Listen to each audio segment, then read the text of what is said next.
The pursuit of happiness paradox. We live in a world obsessed with happiness. It's plastered across billboards, stitched into self-help books, and echoed in every motivational quote. We are told to seek it, to prioritize it, to measure our lives by how happy we feel. But beneath this cultural imperative lies a quiet contradiction.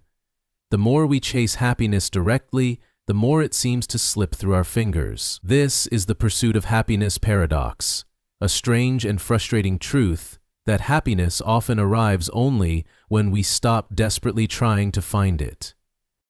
Imagine standing in a meadow, reaching out toward a beautiful butterfly. You stretch out your hand carefully, trying not to startle it, but the closer you move, the quicker it flutters away.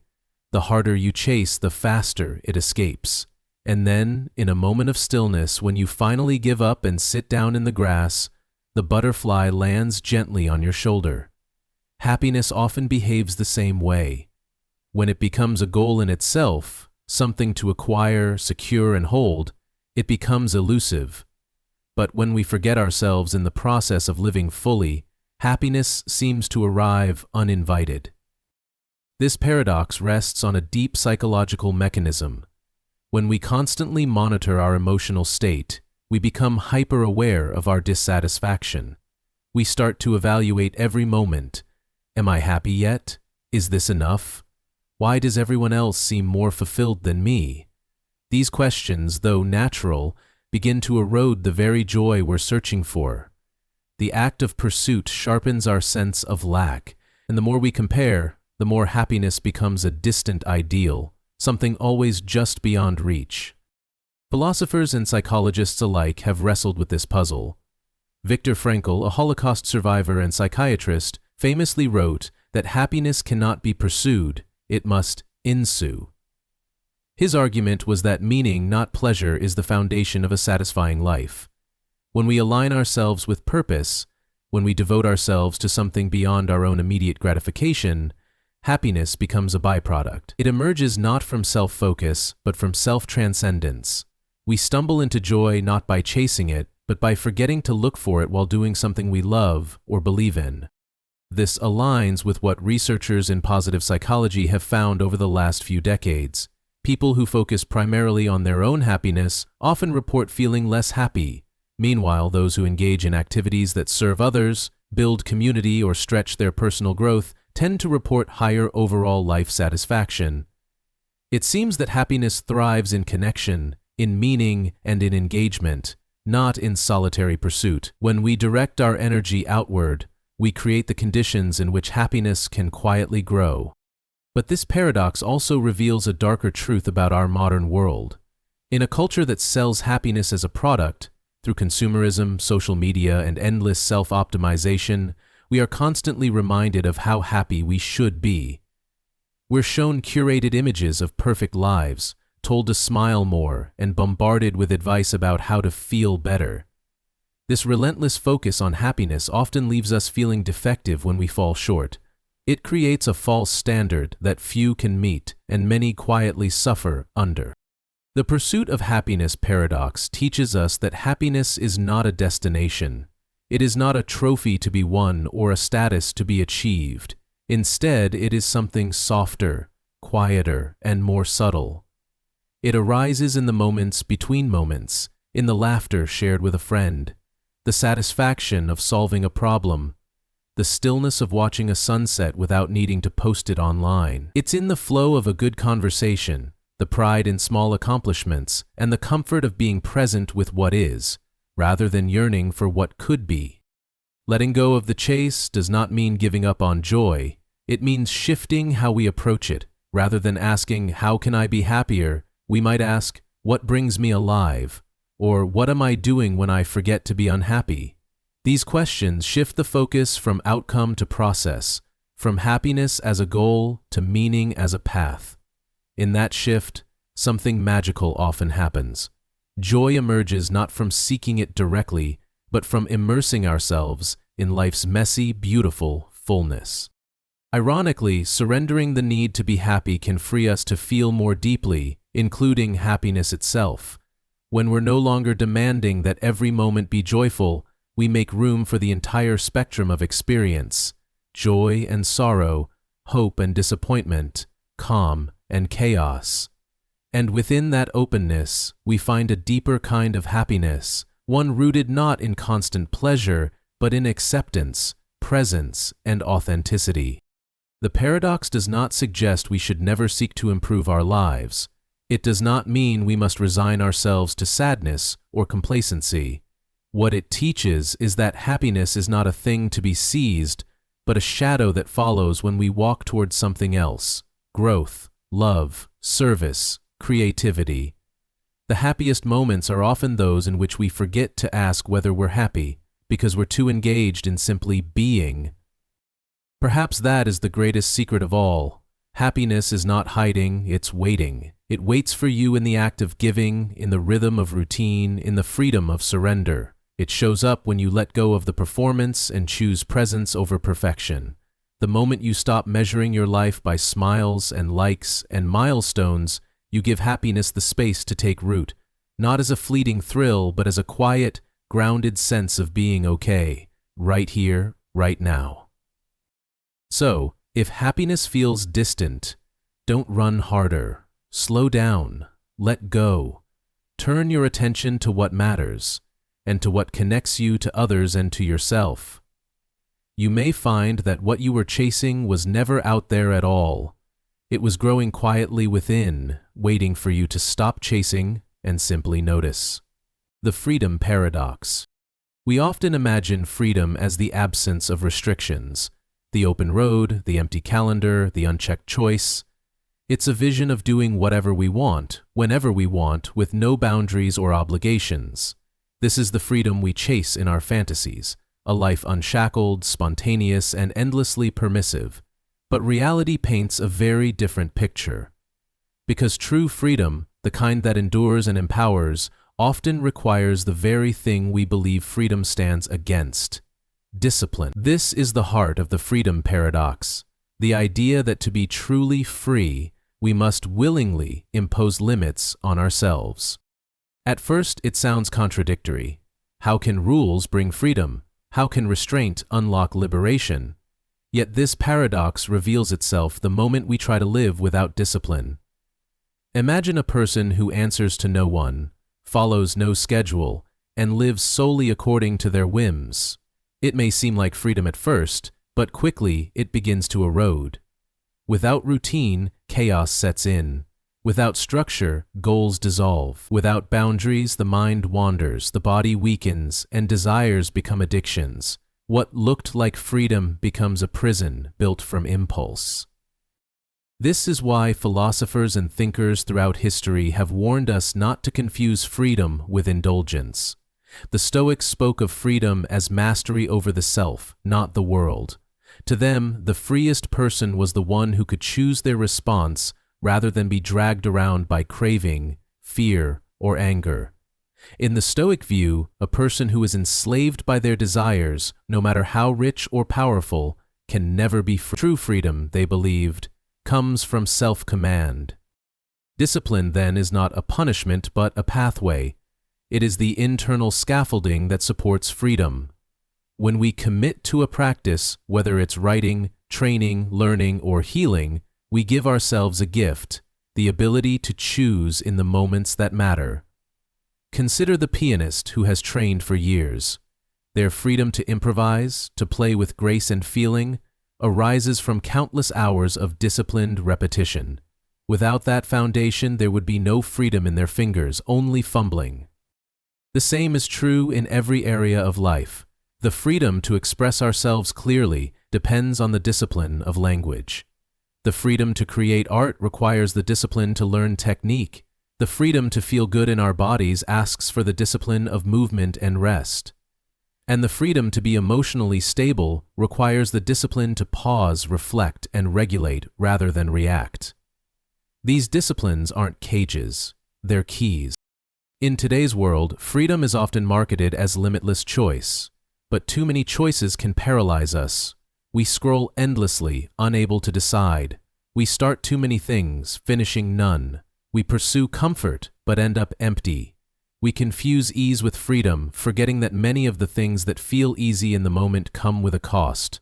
Junk food, distraction, laziness, avoidance. These feel like choices, but they erode our long-term freedom by chaining us to habits we never intended to build. This is why the most powerful kind of freedom is intentional. It doesn't just ask, "What do I want now?" It asks, "What do I want most?" Discipline helps us serve that deeper freedom, the freedom to live a life of purpose, to act with integrity, to build something lasting.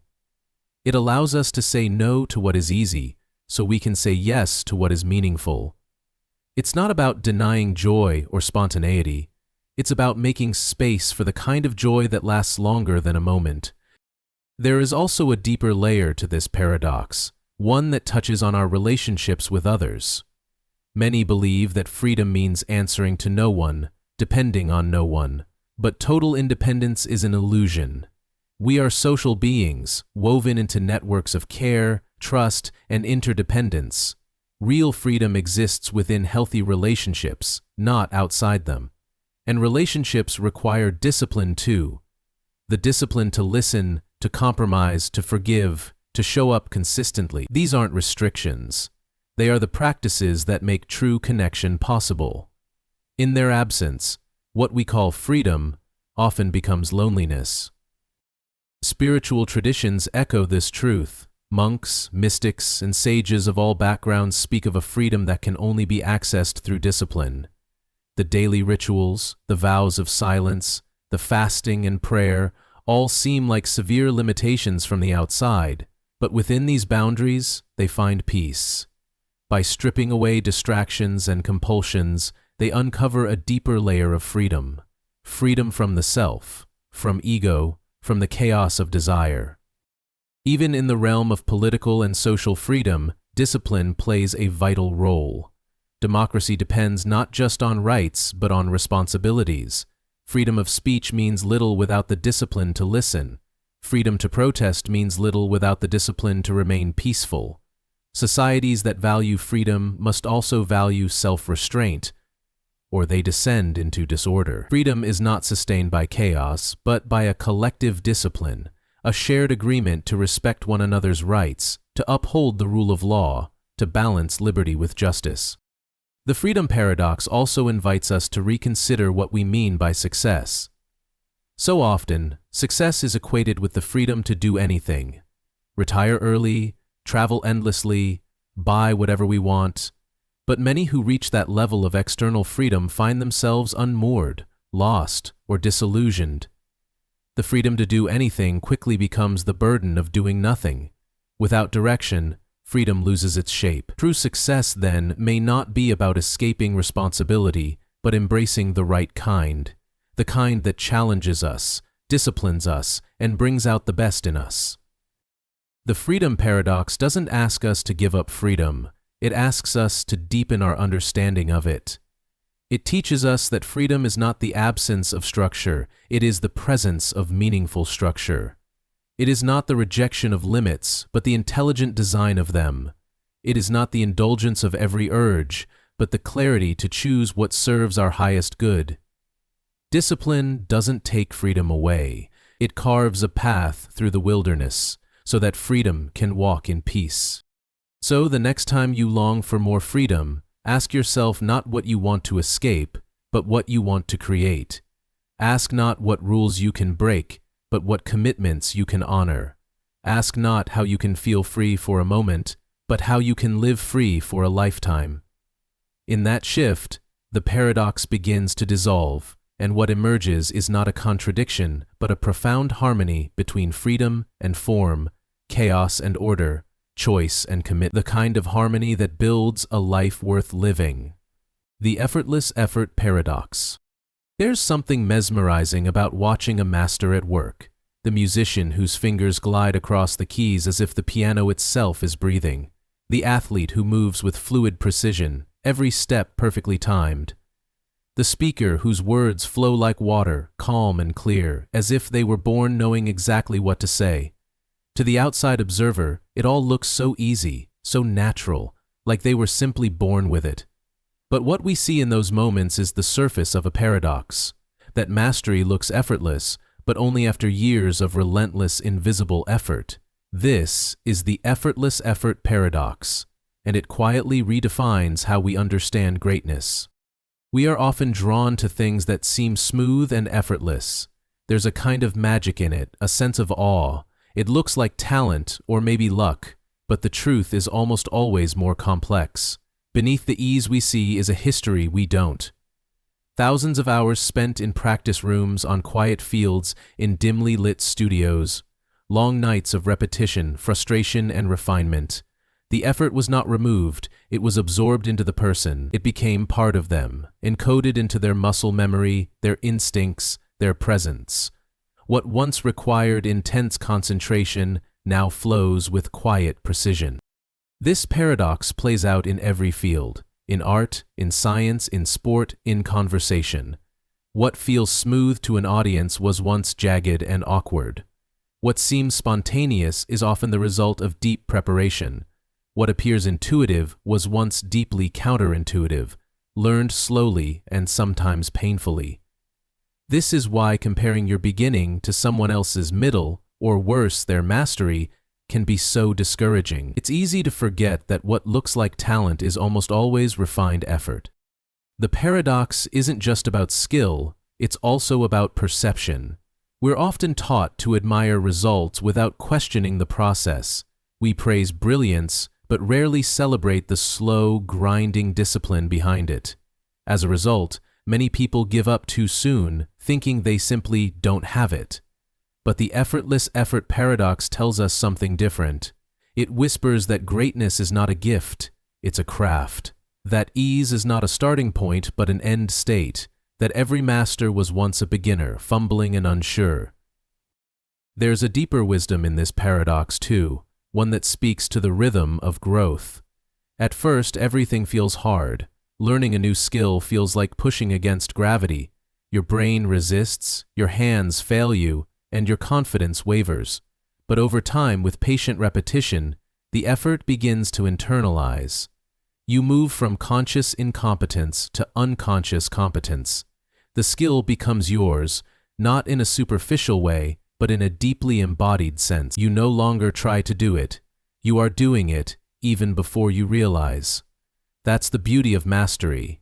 Effort transforms into grace. And yet, this transition is rarely linear. The path to effortlessness is paved with struggle.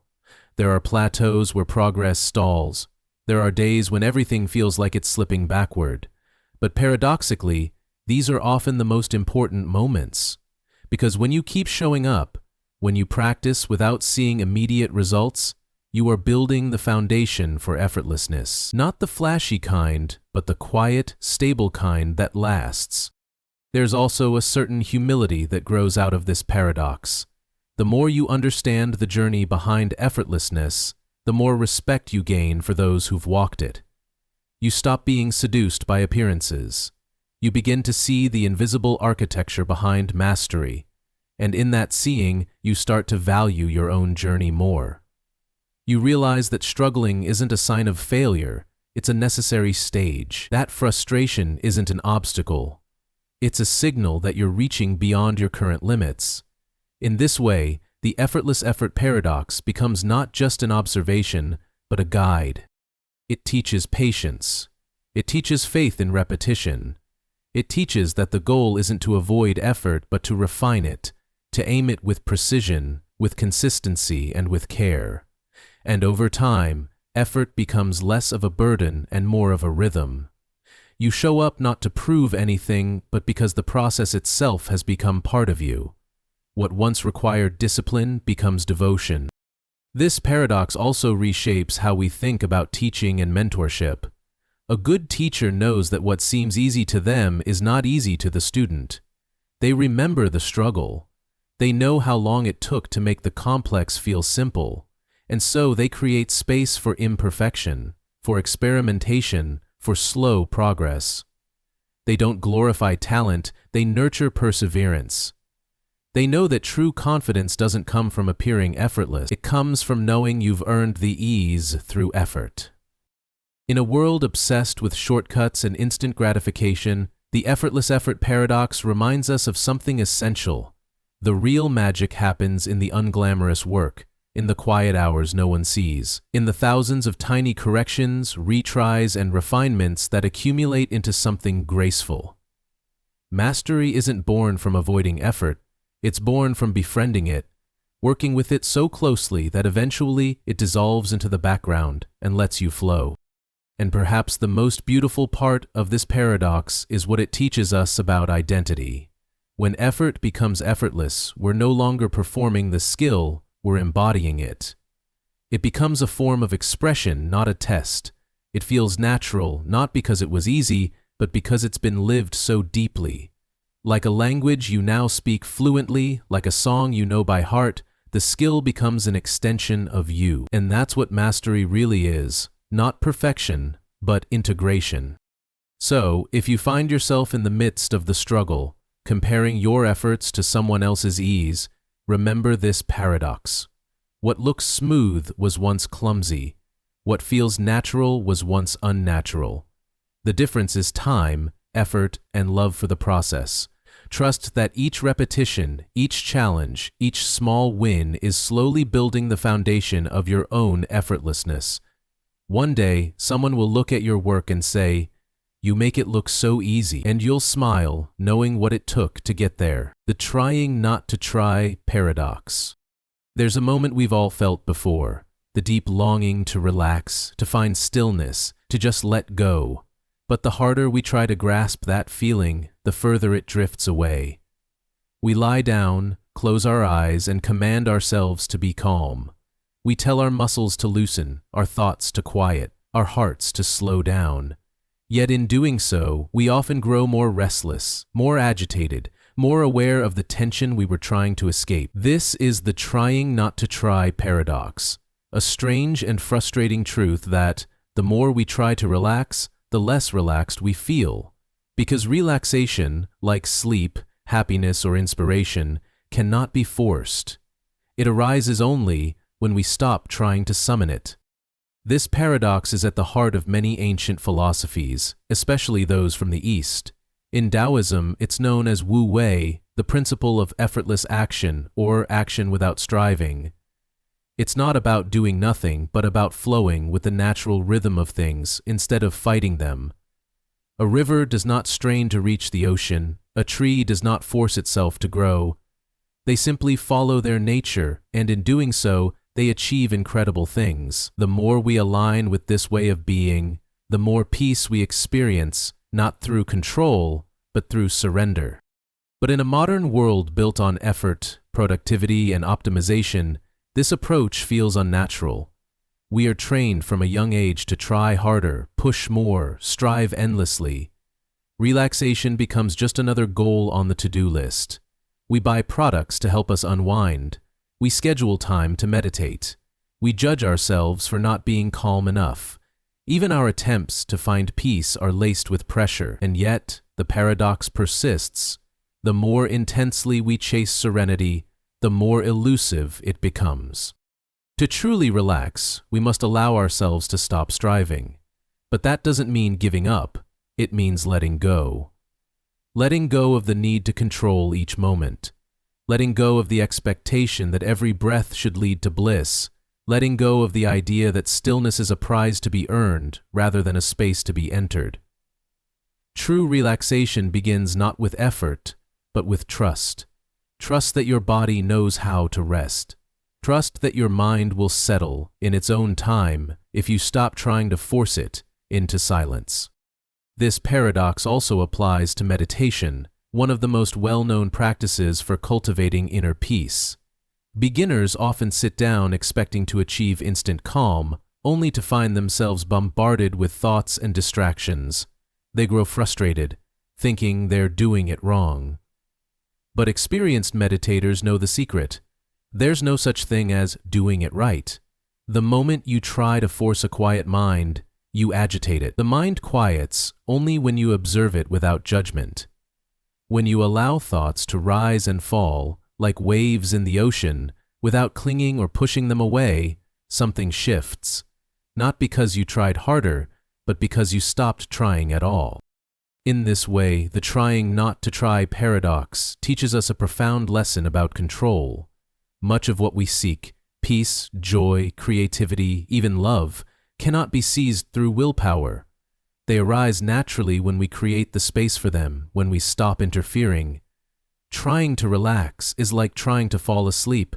The more you watch the clock and think, "I must sleep now," the more elusive sleep becomes. But when you simply lie there, letting your body soften, your breathing slow, and your mind drift, sleep often arrives on its own. There's a beautiful irony in this. So much of what makes life meaningful happens when we're not trying to make it happen. The best conversations flow effortlessly. The most memorable moments are often unplanned. The deepest laughter catches us by surprise. We can't schedule magic. We can only allow room for it. Relaxation, too, belongs to this family of experiences that can't be hunted or harnessed. It needs spaciousness, permission, and softness, not pressure or pursuit. The paradox also invites us to rethink our relationship with discomfort. Often we try to relax as an escape from stress or anxiety. But if we're unwilling to be present with those feelings, if we try to push them away too quickly, we create tension around the very thing we want to release. Sometimes the path to relaxation means first being with what is uncomfortable.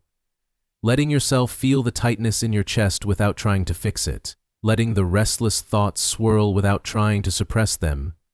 In this space of radical acceptance, the nervous system begins to unwind. Not because you forced it to, but because you gave it room. There's a kind of humility in learning to not try. It asks us to surrender the illusion that we're in control of every part of our experience. It asks us to be with ourselves as we are, not as we think we should be. And in that acceptance, something softens. We begin to realize that the tension was never in our muscles or our minds alone. It was in our expectations, our striving, our unwillingness to let go. And yet, letting go does not mean indifference. It doesn't mean we stop caring or that we abandon intention. It means we shift the quality of our effort, from forceful to gentle, from rigid to responsive. It's the difference between gripping a steering wheel and lightly holding it. One tires you out, the other keeps you connected and in flow. When we stop trying to achieve relaxation and instead create conditions where it can emerge, we begin to live in a more easeful way. Ultimately, the trying not to try paradox is an invitation to trust life. To trust that things will unfold, even without your constant management. To trust that your breath will breathe you, your heart will beat, your body will rest, your mind will settle. Not perfectly, not always predictably, but naturally, when allowed. You don't have to earn stillness, you just have to make space for it. So if you find yourself lying awake, trying to relax, trying to be at peace, trying to stop trying, remember this paradox. Ease isn't something you grip, it's something you lean into. The more tightly you chase it, the more it slips away. But when you exhale, soften your gaze, release the need to control, you might find that peace was there all along, waiting not for effort, but for openness. The choice paradox. We live in an age of abundance. Nearly everything is available with a swipe, a click, a scroll. From the breakfast cereal aisle with dozens of brands to the endless pages of movies waiting on our streaming platforms, modern life presents us with more options than any generation before us. At first glance, this seems like a blessing. After all, shouldn't more choices mean more freedom, more satisfaction, and more happiness? That's the promise we've been sold. But as many of us have quietly discovered, the reality feels far more complicated. The more options we have, the harder it becomes to choose. And the more we choose, the less satisfied we often feel. This is the choice paradox, the strange and unsettling truth that more options can lead not to joy, but to anxiety, paralysis, and regret. The paradox begins with a very human assumption that choice is inherently good, and it is to a point. Choice gives us agency. It allows us to shape our lives, express our preferences, and pursue what matters most to us. But somewhere along the way, we crossed a threshold. We moved from having choices to being buried in them. And in that surplus, choice stops empowering us and starts overwhelming us. The mental burden of evaluating, comparing, and second-guessing grows heavier with every added option. Psychologist Barry Schwartz famously explored this idea in his book The Paradox of Choice. His research showed that when people are presented with too many options, they often experience decision fatigue, a kind of cognitive exhaustion that makes choosing feel like a chore rather than a gift. Instead of feeling empowered, we feel anxious. Instead of feeling clear, we feel scattered. Instead of enjoying the freedom of choice, we feel trapped by the weight of possibility. Imagine standing in front of a wall of toothpaste. Dozens of brands, flavors, features, whitening, enamel protection, tartar control, charcoal infused, natural mint, fluoride-free. The decision seems minor, and yet we stand there, paralyzed. We weigh the pros and cons. We wonder which one is healthiest, which one tastes best, which one sale best. And when we finally pick one, we walk away with a nagging doubt. Did we choose the right one? That lingering uncertainty is the quiet ache of the choice paradox. It doesn't just happen in supermarkets. It shows up in our relationships, our careers, our lifestyles. The dating app filled with endless profiles can make it harder to commit to one person. The job market with thousands of paths can make us question if we've chosen the right career. The constant exposure to other people's lives on social media can make us question our own. In a world of infinite options, every choice becomes a burden of potential loss. Choosing one thing means not choosing all the others, and that perceived loss can haunt us. This is where the paradox deepens. We assume that having many options will increase the odds of making the best choice, but what often happens is the opposite. We become maximizers, people who aim to make the absolute best choice in every situation, and maximizers tend to be less happy with their decisions. They ruminate, they overanalyze, they experience more regret and less satisfaction. Even when they do choose well, they can't fully enjoy it because they're haunted by the possibility that something better was left behind. Contrast this with satisficers, those who make choices that are good enough. They don't obsess over the perfect decision, they choose what meets their needs and move on. And research consistently shows that satisficers are happier, more relaxed, and less prone to regret. The difference isn't in the options, they're the same. The difference is in the mindset. The maximizer believes there's a perfect answer hiding in the noise. The satisficer trusts that good is good enough. The choice paradox also reveals something deeper about our expectations. When we have only a few options, our expectations are low. We pick the best of what's available and move forward. But when we're flooded with possibilities, our expectations skyrocket. We start to believe that with so many choices, we should be able to find the perfect one, and if what we choose doesn't measure up to that impossible standard, we blame ourselves. We feel we failed not because the choice was bad, but because the expectation was unrealistic. This self-blame, this endless loop of what-ifs, is where the emotional toll of choice reveals itself. Regret, guilt, and dissatisfaction become common companions. We look back on choices with doubt instead of peace.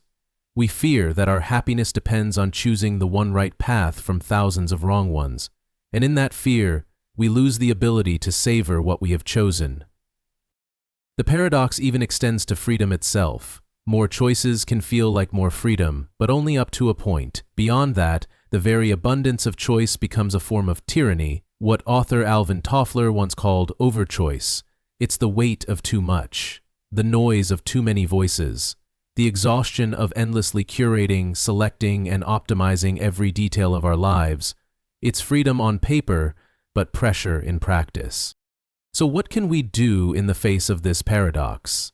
The answer is not to eliminate choice altogether. That would be its own kind of trap. But we can learn to simplify. We can set boundaries. We can practice the art of satisficing. We can choose fewer things more intentionally. We can lower our expectations just enough to appreciate the good. rather than chasing the perfect. And most of all, we can learn to trust our decisions once they're made, to stop looking over our shoulders and start moving forward with grace.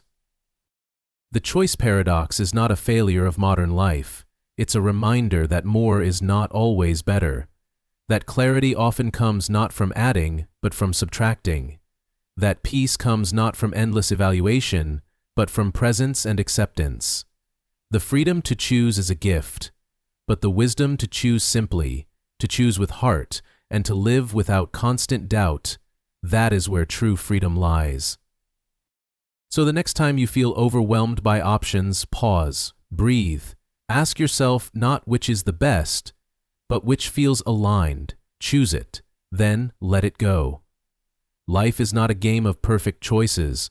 It's a journey shaped by how we live with the ones we make. And when we learn to choose with presence and live without regret, we loosen the grip of the paradox. We return to a simpler kind of happiness, the kind that doesn't need everything, just enough. The self-improvement paradox. We live in a culture that thrives on the idea of self-improvement. Everywhere we look, we're told to become better, smarter, fitter, more productive, more successful. There are books, apps, programs, and routines, all promising transformation. The message is clear: you are not enough yet, but you could be. You just have to work harder. And so we try. We chase new habits, set new goals, and push ourselves to do more, be more, achieve more. But amid all this striving, something begins to feel off. The more we try to fix ourselves, the more broken we feel. The more we pursue perfection, the more imperfect we seem. This is the self-improvement paradox, the strange truth that you can't truly improve yourself until you first accept yourself as you are. At first, this sounds contradictory. If we accept ourselves, wouldn't that mean giving up on change? Isn't self-acceptance the same as complacency? But this paradox reveals a deeper wisdom. Real change, lasting, meaningful growth, does not come from self-rejection. It does not come from shame or the belief that you are fundamentally flawed. It comes from a place of compassion, a place of peace, a place where you are not trying to become someone else, but trying to become more of who you truly are. Acceptance is not about settling. It's about grounding. It's about starting from truth, not fantasy. When you accept yourself, you stop pretending to be someone you're not. You stop running from your shadow. You stop living in the constant noise of not good enough. And in that quiet, something begins to shift. You begin to see yourself clearly, not as a project to be fixed, but as a person to be nurtured. This shift matters because self-improvement born from self-loathing is fragile. It relies on pressure, punishment, and fear. You force yourself to wake up early, to eat perfectly, to work without rest, because if you don't, you'll feel like a failure. But that kind of motivation burns out. It's unsustainable, and when it fails, it only deepens the shame that started it. You fall off the path, and the voice in your head says, "See? You were never enough to begin with," and the cycle starts again. But when self-improvement grows from self-acceptance, it feels different. You eat better because you care about your body, not because you hate it. You move your body because it brings joy and energy, not because you're punishing it. You set goals because they align with your values, not because you're trying to prove your worth. There is a lightness in this approach, a gentleness. You are no longer trying to become someone else. You are becoming more of yourself. The paradox also invites us to examine our relationship with the present moment. So much of self-improvement is future-focused. When I lose the weight, when I make more money, when I find the right partner. But that mindset keeps us perpetually disconnected from now. It tells us we're only worthy once we get there. But what if the key to becoming your best self isn't found in the future? What if it begins right here, in accepting this moment, this version of you, as already whole? Because when you truly accept yourself, you create a foundation of safety. You're no longer changing out of fear, you're evolving from love. This safety gives you the courage to look at your patterns honestly, to explore your wounds without shame, to own your story without hiding the messy parts. And that kind of honesty is powerful. It's the fertile soil where real growth takes root. Without it, self-improvement becomes performance, an act, not a transformation. Many ancient traditions understood this paradox well. In Buddhism, the path to awakening begins with accepting suffering, not resisting it. In therapy, healing begins not when you fix your behavior, but when you understand it. In mindfulness, the goal is not to become different, but to become deeply aware of what already is. These traditions teach us that the more we resist who we are, the more stuck we become. But when we soften into acceptance, we begin to shift, effortlessly, naturally, like a flower turning toward the sun. This doesn't mean self-improvement becomes easy. Growth still takes effort. Habits still require practice. Change still demands discipline. But the energy behind that effort changes. It becomes quieter, steadier, and more compassionate. You are no longer dragging yourself toward a better version of you. You are walking with yourself, step by step, into a fuller life. Self-acceptance also builds resilience. When you believe your worth depends on your achievements, any failure feels like a threat to your identity. But when you know you are enough, regardless of outcome, you can take risks, face setbacks, and keep going. You're not fragile, you're grounded. You're not hustling to earn love, you're growing from a place of love. That makes all the difference. This paradox also frees us from the endless comparisons that fuel so much of our suffering. When you accept yourself, you stop needing to measure your progress against someone else's timeline. You stop trying to chase someone else's version of success. You begin to trust your own rhythm, your own path. You realize that improvement is not a race, it's a relationship. And that relationship begins with compassion. In a world that constantly tells you to be more, do more, have more, it takes real courage to pause and say, I am enough right now. But that pause is not the end, it's the beginning. From that place of wholeness, you can grow in ways that are aligned, intentional, and sustainable. You can change not because you are broken, but because you are ready. You can evolve not out of fear, but out of freedom. So if you're feeling stuck in your self-improvement journey, ask yourself this: am I trying to grow from a place of love or a place of lack? Am I accepting who I am today or constantly rejecting myself in hopes of becoming someone else tomorrow? Because real growth, the kind that lasts, is never rooted in rejection. It's rooted in acceptance. It doesn't scream, "You're not enough." It whispers, "You're already whole and still capable of more." This is the heart of the self-improvement paradox, that you must accept who you are before you can become who you're meant to be, not because you've given up on change, but because you've finally stopped fighting yourself. And in that surrender, you find the strength, the clarity, and the courage to grow. The knowledge paradox. Knowledge is a curious thing. At first, it seems like a straightforward journey, an upward climb from ignorance to understanding. We begin with questions and seek answers, believing that each new piece of information will bring us closer to certainty. We study, explore, investigate, and think, and for a time it feels like we are growing more complete, more informed, more wise. But then something unexpected happens. As we learn more, we begin to see the vastness of what we don't know. Each answer raises more questions. Each discovery reveals layers beneath layers. The path that once felt clear now branches into 1,000 unknown directions. This is the knowledge paradox, the deeper truth that the more you know, the more you realize how much remains beyond your understanding. It's a humbling realization, one that has echoed through the ages. Socrates, one of history's most revered philosophers, famously declared that he was wise only because he knew that he knew nothing. This wasn't false modesty, it was insight. He understood that true wisdom doesn't lie in having all the answers, but in recognizing the limits of what can be known. The paradox is not a failure of knowledge, it is its maturity.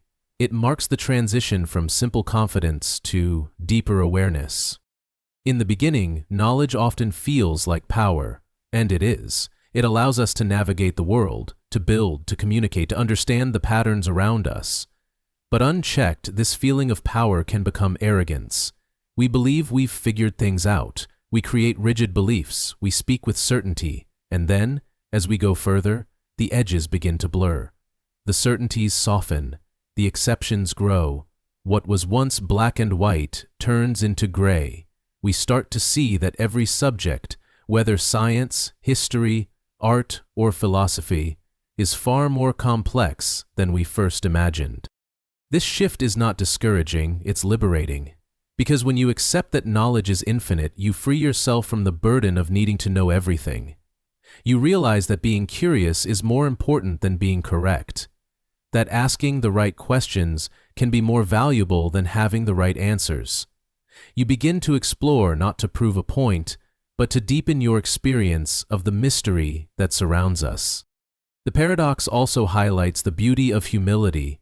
When you know a little, it's easy to speak with boldness, but the truly knowledgeable often speak more gently. They understand how fragile understanding can be, how quickly it can change in the face of new evidence, new perspectives, or deeper reflection. This kind of humility is not weakness, it's wisdom. It allows for growth. It makes space for dialogue. It honors the complexity of reality. There's also a kind of peace that emerges from the knowledge paradox.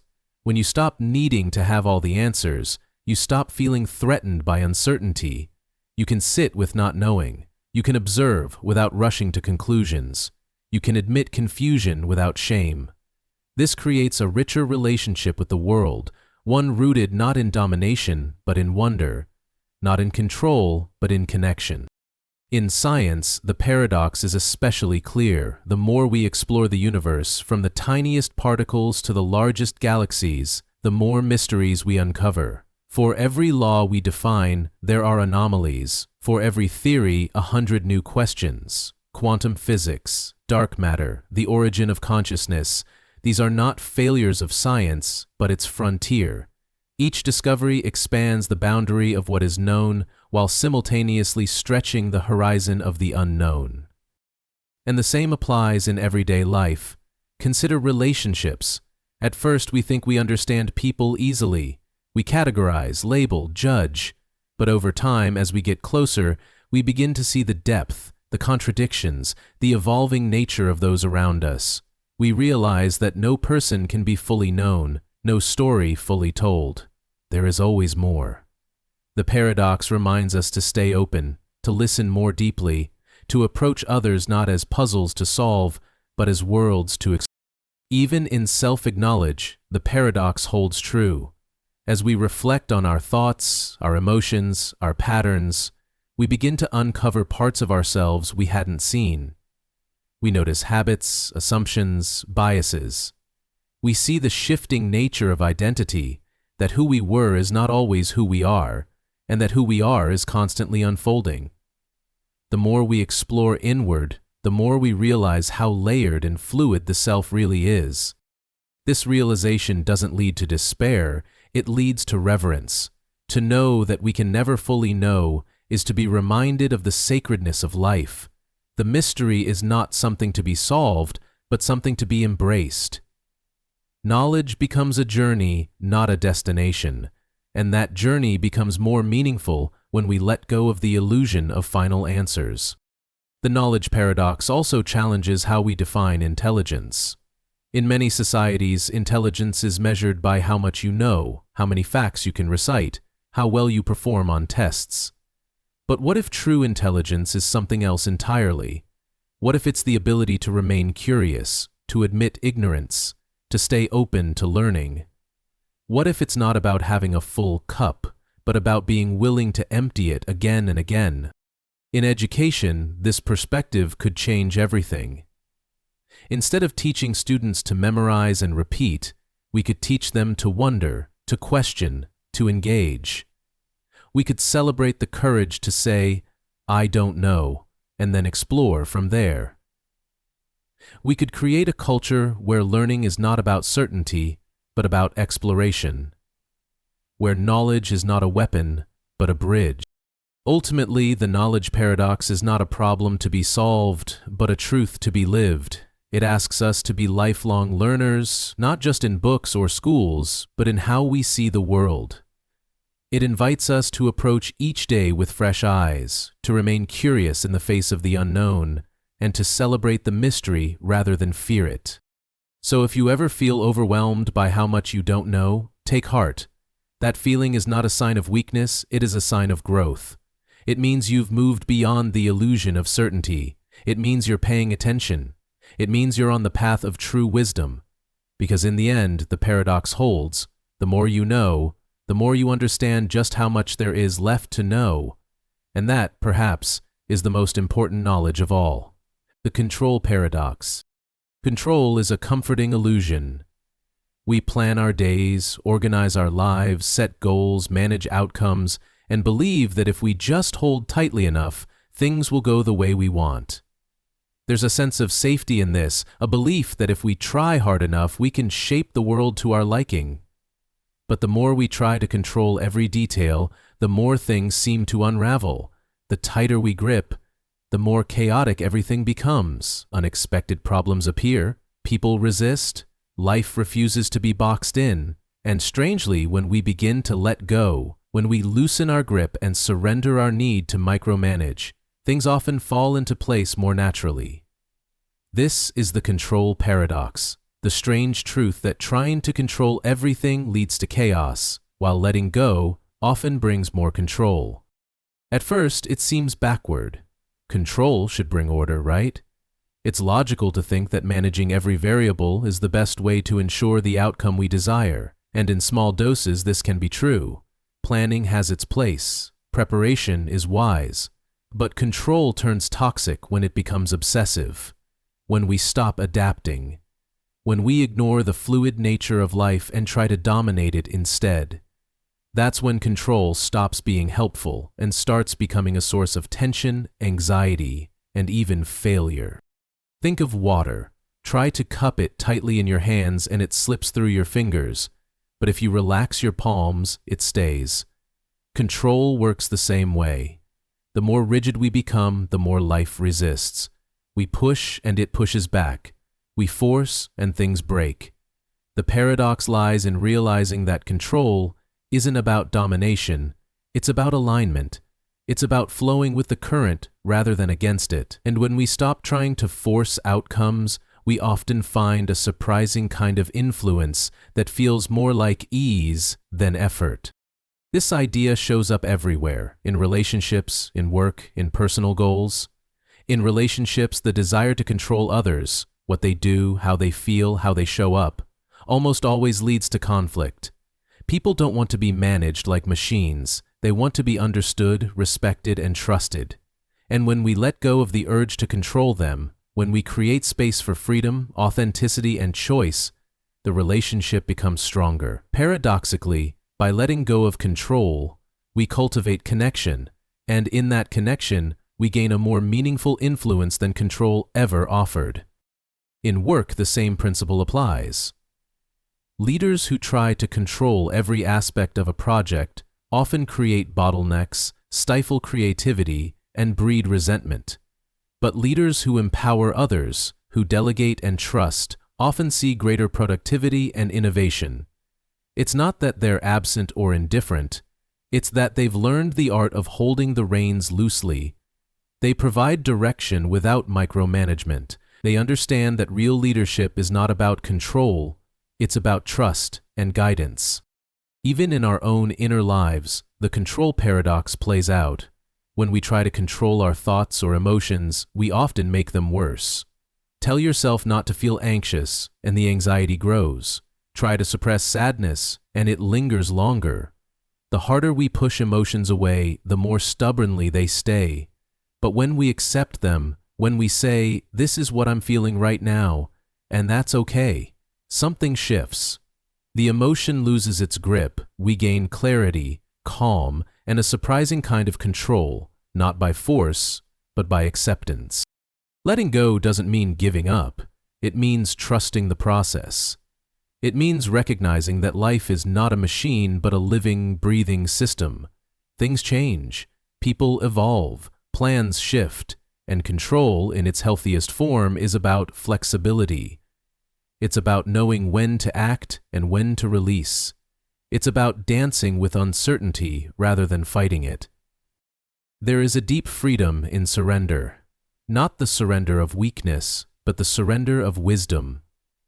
When we let go of the illusion that we can control everything, we make space for what we can control, our responses, our intentions, our values. And when we focus on these, we regain a sense of agency that's far more stable than the frantic pursuit of external control. The control paradox is also an invitation to examine the roots of our desire for control. Often it comes from fear of failure, fear of chaos, fear of the unknown, and when fear drives our actions, control becomes a shield. But that shield also isolates us. It separates us from others, from spontaneity, from the richness of unplanned experience. Letting go, then, becomes an act of courage. It means facing the unknown and saying, I don't have to manage every detail to be okay. Nature offers many lessons in this. A tree does not control the wind. It bends, sways, and sometimes breaks, but it does not resist the reality of the storm, and yet its roots deepen through the experience. The seasons shift, the river flows, the bird takes flight, not by controlling the wind, but by riding it.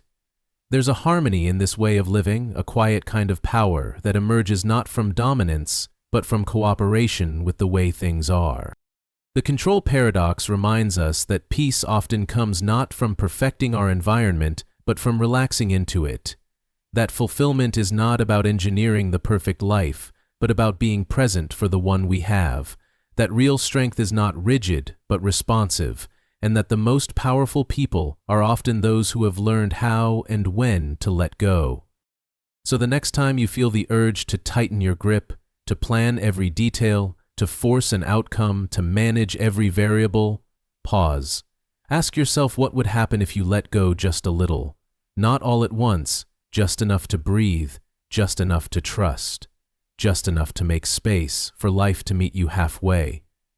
You might be surprised to find that the very thing you were trying to control starts to unfold with more grace, more ease, and more balance than you ever expected. The control paradox doesn't ask us to abandon responsibility. It asks us to refine it, to act where we can, to surrender where we must, and to know the difference between the two. Because when we do, control stops being a burden, it becomes a tool, and we, in turn, become less like puppet masters and more like participants in a dance, moving with, not against, the rhythm of life. The success paradox. Success is one of the most praised and pursued ideals in our world. We admire those who have made it, those who've climbed to the top, built something remarkable, or overcome the odds. Success stories are told like modern myths, filled with determination, brilliance, and triumph. But beneath every one of these stories lies a hidden thread, a thread most people overlook. The road to success is rarely straight. It is winding, uncertain, and littered with moments of failure. In fact, the strange truth is this: to succeed, you often must first risk failure. And paradoxically, those who try hardest to avoid failure often guarantee they will never succeed. This is the success paradox, one of life's most humbling and liberating truths. We are raised to believe that failure is something to be avoided. In school, we are punished for mistakes. In work, we are judged by outcomes. We learn to associate failure with shame, embarrassment, and rejection. And so, we start to play it safe. We choose the easier path, the familiar routine, the goal we know we can reach. We shrink our dreams so we won't fall short. But in doing so, we also shrink our possibilities, because you cannot reach extraordinary heights without first risking the fall. Failure, uncomfortable as it is not the opposite of success. It is part of it. It is the proving ground, the workshop, the fire that tempers ambition into achievement. Every great inventor, artist, athlete, and thinker has failed, often spectacularly. Thomas Edison failed thousands of times before inventing the light bulb. J.K. Rowling was rejected by dozens of publishers before Harry Potter became a global phenomenon. Michael Jordan missed more shots than most players ever take. These people didn't succeed in spite of failure, they succeeded because they were willing to fail. What makes the success paradox so powerful is that it flips our understanding of risk.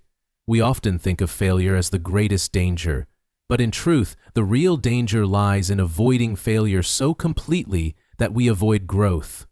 When we only do what we know, we don't stretch. When we never try something new, we never discover what we're capable of. When we fear looking foolish, we rob ourselves of the chance to learn. Playing it safe may protect our ego, but it builds nothing. This paradox invites us to rethink the role of failure. Instead of seeing it as something final, we can begin to see it as feedback. Every failed attempt teaches us something about our strategy, our mindset, or our strengths. It reveals what doesn't work so we can discover what does. And when we embrace this, we begin to view failure not as a stop sign, but as a stepping stone. It becomes part of the process, not a punishment for trying. It also changes our relationship with success itself. When we stop defining success as perfection and start defining it as progress, we open the door to deeper growth. Success is not just about winning, it's about learning, evolving, and becoming more resilient with each attempt. The path to mastery is paved with missteps. The only real failure is refusing to take that first step because of fear. There is also a deep psychological freedom in this paradox. When you accept that failure is inevitable, it loses its power to scare you. You no longer live in fear of the worst-case scenario. You realize that surviving failure makes you stronger, not weaker. That each fall builds your capacity to rise. That vulnerability is not a flaw, but a doorway to courage. And with that courage comes a different kind of confidence. Not the brittle kind built on avoiding mistakes, but the grounded kind, built on walking through them. In the success paradox, we also find a lesson in authenticity. Trying to avoid failure often means trying to appear perfect, but perfection is a mask, and masks are heavy to carry. When we allow ourselves to be real, to be imperfect, to stumble, to admit what we don't know, we connect more deeply with others and ourselves. People aren't inspired by flawlessness. They're inspired by perseverance, by honesty, by the willingness to keep going despite setbacks. That's what real success looks like. This paradox plays out in our everyday lives, not just in grand pursuits. It shows up when we avoid a difficult conversation because we're afraid it might go wrong, even though that conversation might lead to healing. It shows up when we hold back from applying for a job, submitting an idea, or expressing our truth just in case we're rejected. But every time we choose comfort over courage, we close a door on what might have been. And every time we choose to try anyway, even with the risk of failure, we take a step toward growth. Letting go of the fear of failure doesn't mean being reckless. It means being bold with purpose. It means doing things not because they are safe, but because they matter. It means recognizing that the cost of never failing is often the cost of never truly living. Growth, innovation, connection, and fulfillment all lie just beyond the edge of what feels comfortable. The success paradox reminds us that success is not a straight path, but a dance. It's a rhythm of rise and fall, of leap and stumble, of trying again and again until the pieces fit. And in that dance, grace doesn't come from avoiding the missteps. It comes from moving through them with openness, with courage, and with heart. So if you find yourself hesitating at the edge of something new, unsure whether to try, remember this: the risk of failure is real, but the risk of regret is far greater. Choose the path that stretches you. Choose the action that aligns with your values, not just your fears. And when you fall, and you will, let it be a sign that you dared, not that you failed. Let it be the beginning, not the end. The success paradox isn't just a lesson in courage. It's a map to a richer life. It tells us that the road to our greatest achievements may pass through our greatest challenges, that strength is not built by winning, but by trying, that failure is not the enemy of success, it is its teacher, its twin, its necessary companion. And once we understand that, we stop fearing failure, we start respecting it, and in doing so, we unlock the kind of success that truly matters, not just in what we accomplish, but in who we become along the way. The identity paradox. Who are you, really? It's a simple question with a not-so-simple answer. You could point to your name, your age, your job, or your relationships. You could describe your preferences, your values, or your past. But underneath all of those layers lies a quiet, persistent mystery. You are always changing, yet you always feel like the same you. This is the identity paradox, the strange and beautiful contradiction that while your body, thoughts, memories, and circumstances are in constant flux, there's a thread of continuity that somehow remains. You are not who you were 5 years ago, and yet you are. You have grown, adapted, and evolved, and still, you feel like you've been you the whole time. On the surface, identity seems solid. We talk about finding ourselves, knowing ourselves, being true to ourselves, as if there's a fixed self waiting to be discovered.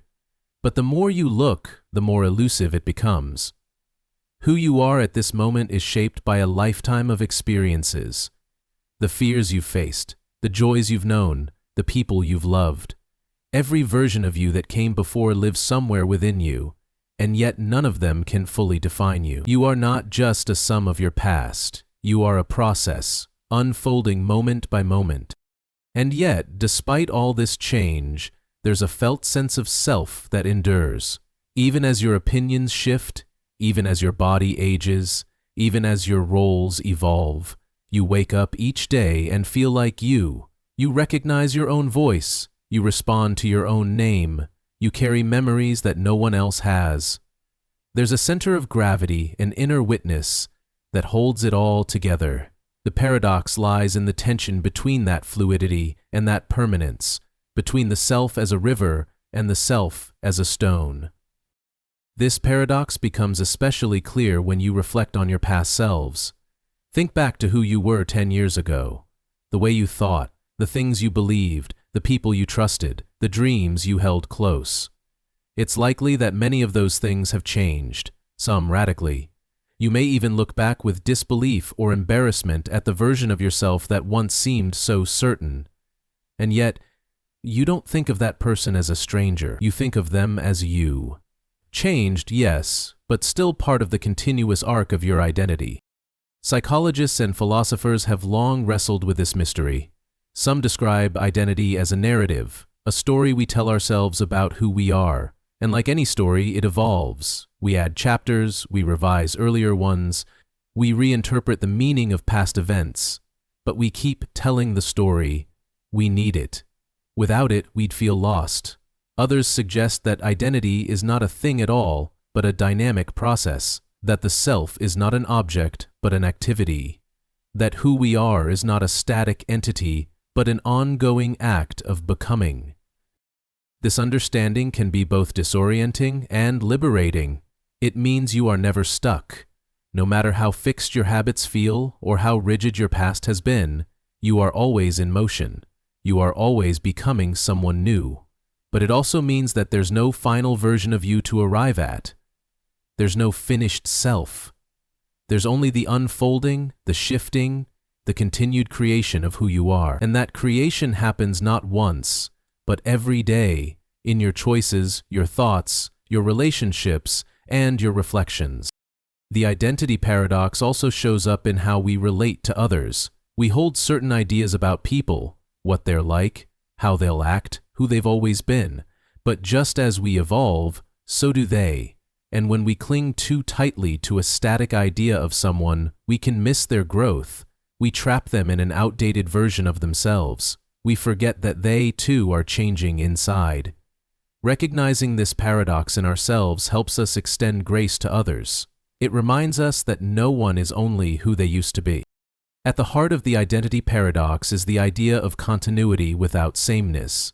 You are the same person who learned to ride a bike, who cried in the dark, who laughed at inside jokes, who failed, who succeeded, who loved deeply and lost dearly. And yet, you're also not the same at all.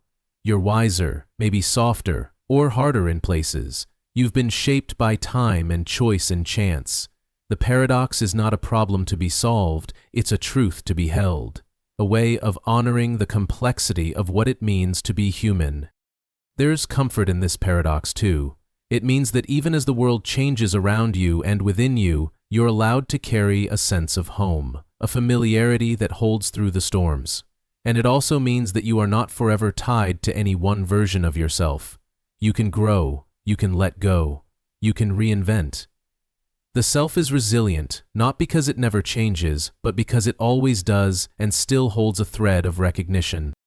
This paradox invites us to live more mindfully, to check in with ourselves more often, to ask, who am I becoming? What parts of me are ready to evolve? What parts feel steady and sacred? It invites us to update our self-concept when needed, to forgive our past selves for what they didn't know, and to embrace the unfolding mystery of what we might yet be. It's not about abandoning our roots, it's about understanding that we are trees, not rooted, but alive, growing, bending, reaching. And maybe that's the deeper beauty of the identity paradox. It reflects the very rhythm of life itself. Nothing living stays the same. Rivers flow, seasons shift, stars are born and die. And through it all, something holds, something deeper than form. So it is with us. Our thoughts change, our paths curve, our faces age. But through all of it, we carry a pulse, a presence, a sense of me-ness that ties it all together. So when you feel unsure of who you are, when life shakes the foundations of your identity, remember this paradox. You are allowed to change. You are meant to. And still, you will always be you. Not because you are one unchanging shape, but because you are the one who changes, who watches, who weaves it all into something meaningful. You are not a fixed identity, you are a living story. And every day, you are writing it anew. The attention paradox. Attention is the gateway to experience. What we notice, what we focus on, what we give our mental energy to, these things shape our reality. A meaningful conversation, a beautiful sunset, a single breath of calm, they all begin with attention. And yet, attention is elusive. We sit down to focus, only to find our minds pulling in 1,000 directions.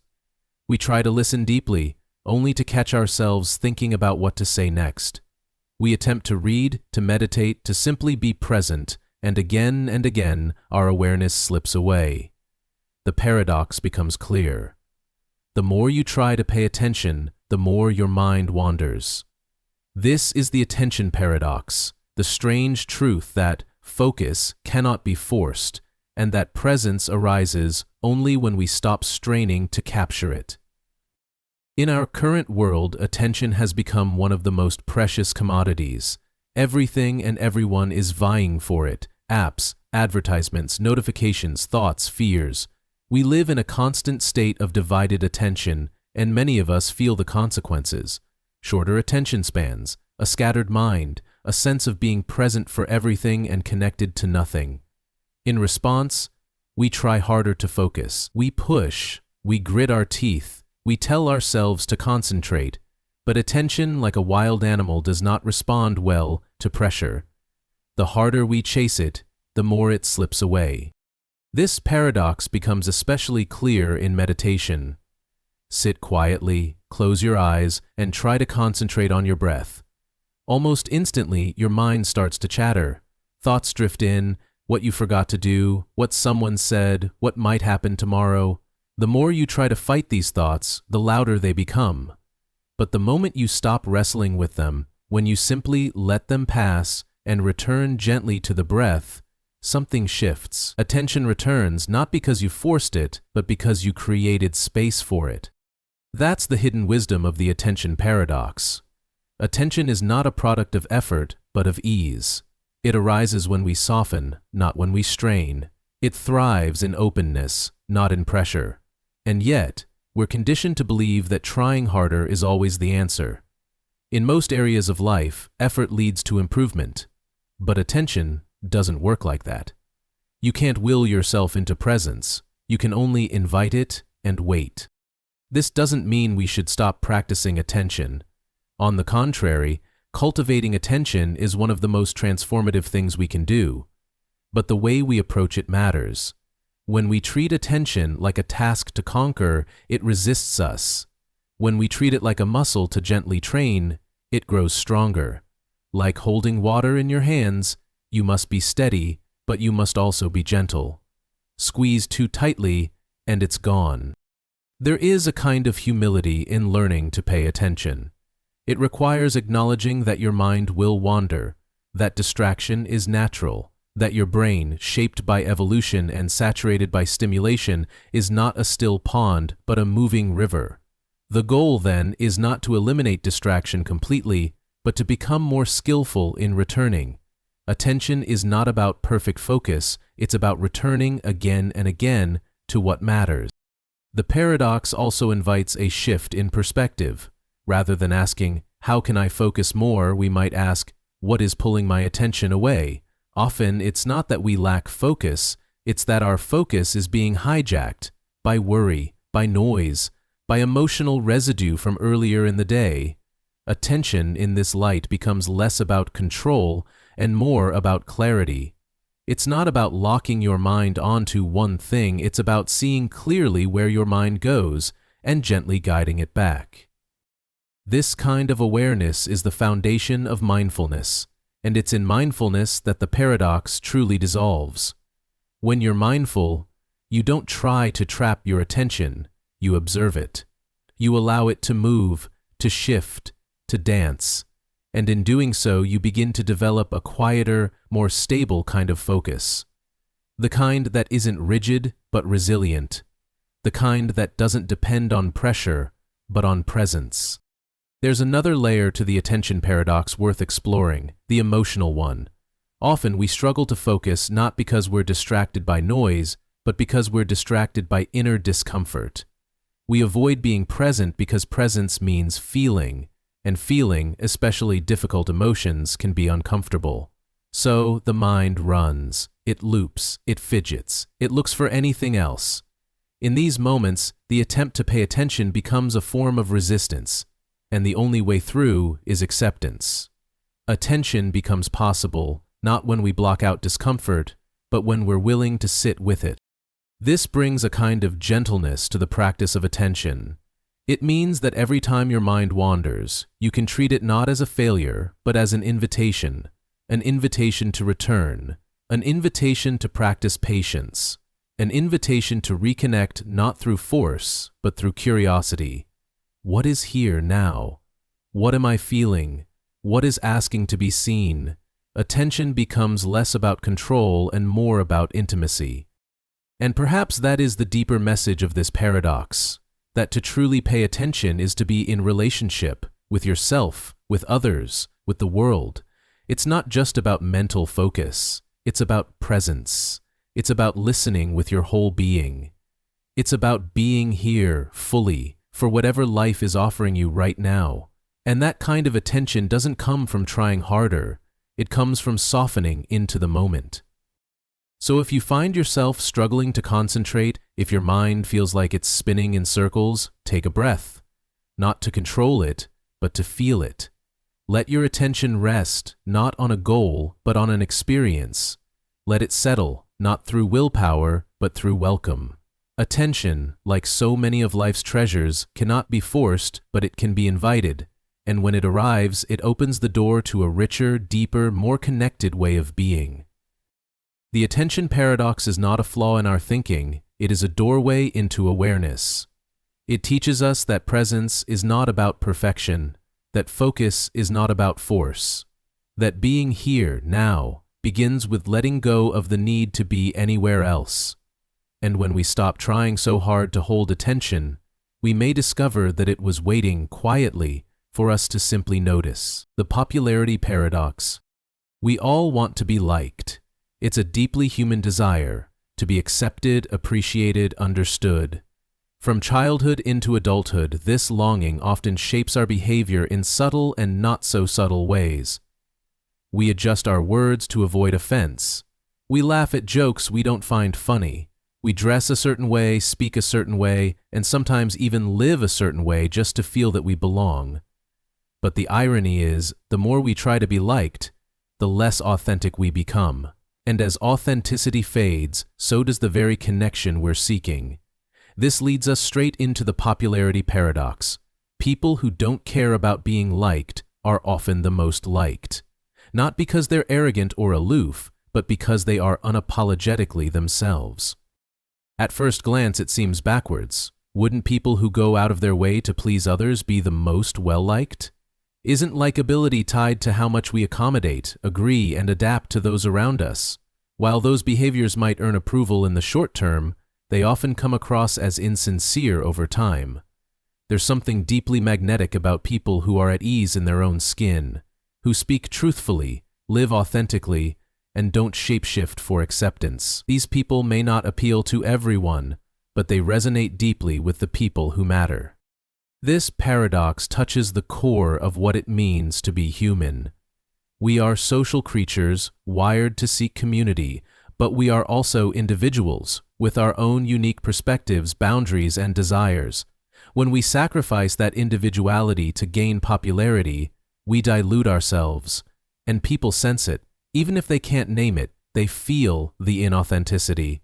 The conversations feel less real, the laughter less genuine, the bond more brittle. True connection is built on truth, not performance. People who don't chase approval tend to emit a quiet confidence. They are not trying to impress, and that very lack of effort often impresses the most. They are not begging for attention, and so their presence feels more grounded. They don't flatter excessively or fear disagreement, and that makes their words feel trustworthy. There's a calm strength in knowing who you are, and that strength draws people in. The paradox also highlights something important about human nature. We are drawn to people who remind us of the freedom we crave. Someone who stands firm in their identity reminds us that we, too, can do the same. Someone who says no without guilt gives us permission to do the same.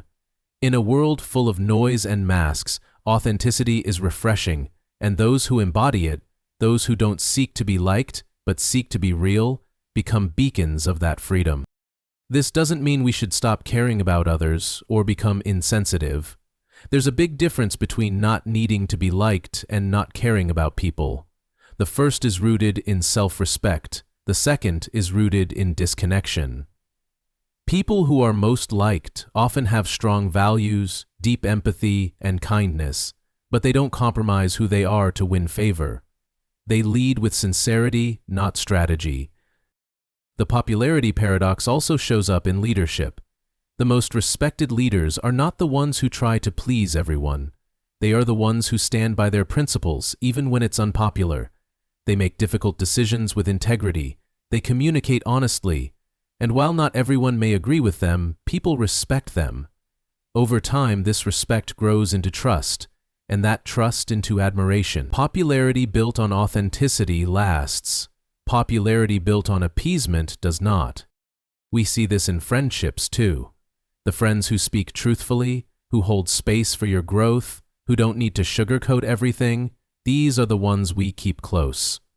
They don't agree with you all the time, but when they say something kind, you know they mean it. They don't need your approval to be themselves, and so they give you the freedom to do the same. In their presence, you can breathe. You can exhale. You can let go of the performance and just be. There's also something deeply freeing about letting go of the need to be liked. It liberates your energy. When you're not constantly scanning the room for cues, tailoring your behavior to fit in, or replaying conversations in your head, you become more present, more grounded, more focused on what matters. Your conversations deepen, your connections strengthen, your sense of self becomes clearer. You move from seeking validation to living in alignment. And ironically, that shift is what often draws people in. Because when you stop trying to be liked, you stop trying to be someone else. And that's when the real you shows up. That's when people feel the difference, not the polished version, but the honest one. Not the agreeable one, but the genuine one. And while not everyone will like that version, the people who matter will. The people who resonate with your truth will find you, and those who don't were never meant to be part of your inner circle anyway. This paradox is not about rejecting others, it's about reclaiming yourself. It's about realizing that popularity at the cost of authenticity is a hollow victory. That true connection, the kind that lasts, is built not on image, but on essence. Not on trying to fit in, but on having the courage to stand out. It takes courage to stop chasing approval. It takes strength to let go of people-pleasing habits. But the reward is worth it, because on the other side of that surrender is a quieter, deeper kind of popularity. Not the kind that gets applause from the crowd, but the kind that earns the trust of those who truly see you. So the next time you feel the pull to be liked, to edit yourself, to over-explain, to shrink to fit someone's expectations, pause. Ask yourself what matters more, their fleeting approval or your lasting integrity. And if you choose the latter, if you choose to be real instead of agreeable, you may find that you become more likable than you ever expected. Not because you tried to be, but because you stopped trying altogether. The popularity paradox reminds us that authenticity is more powerful than approval. That people are drawn not to perfection, but to presence. That being liked is not the goal. It's the byproduct of being true to yourself. And when you live from that place, the right people don't just like you, they respect you, they trust you, and most importantly, they see you. The time paradox. Time is the invisible thread that weaves through every moment of our lives. It is both constant and fleeting, measurable and mysterious. We track it by the clock, by the seasons, by the lines on our faces.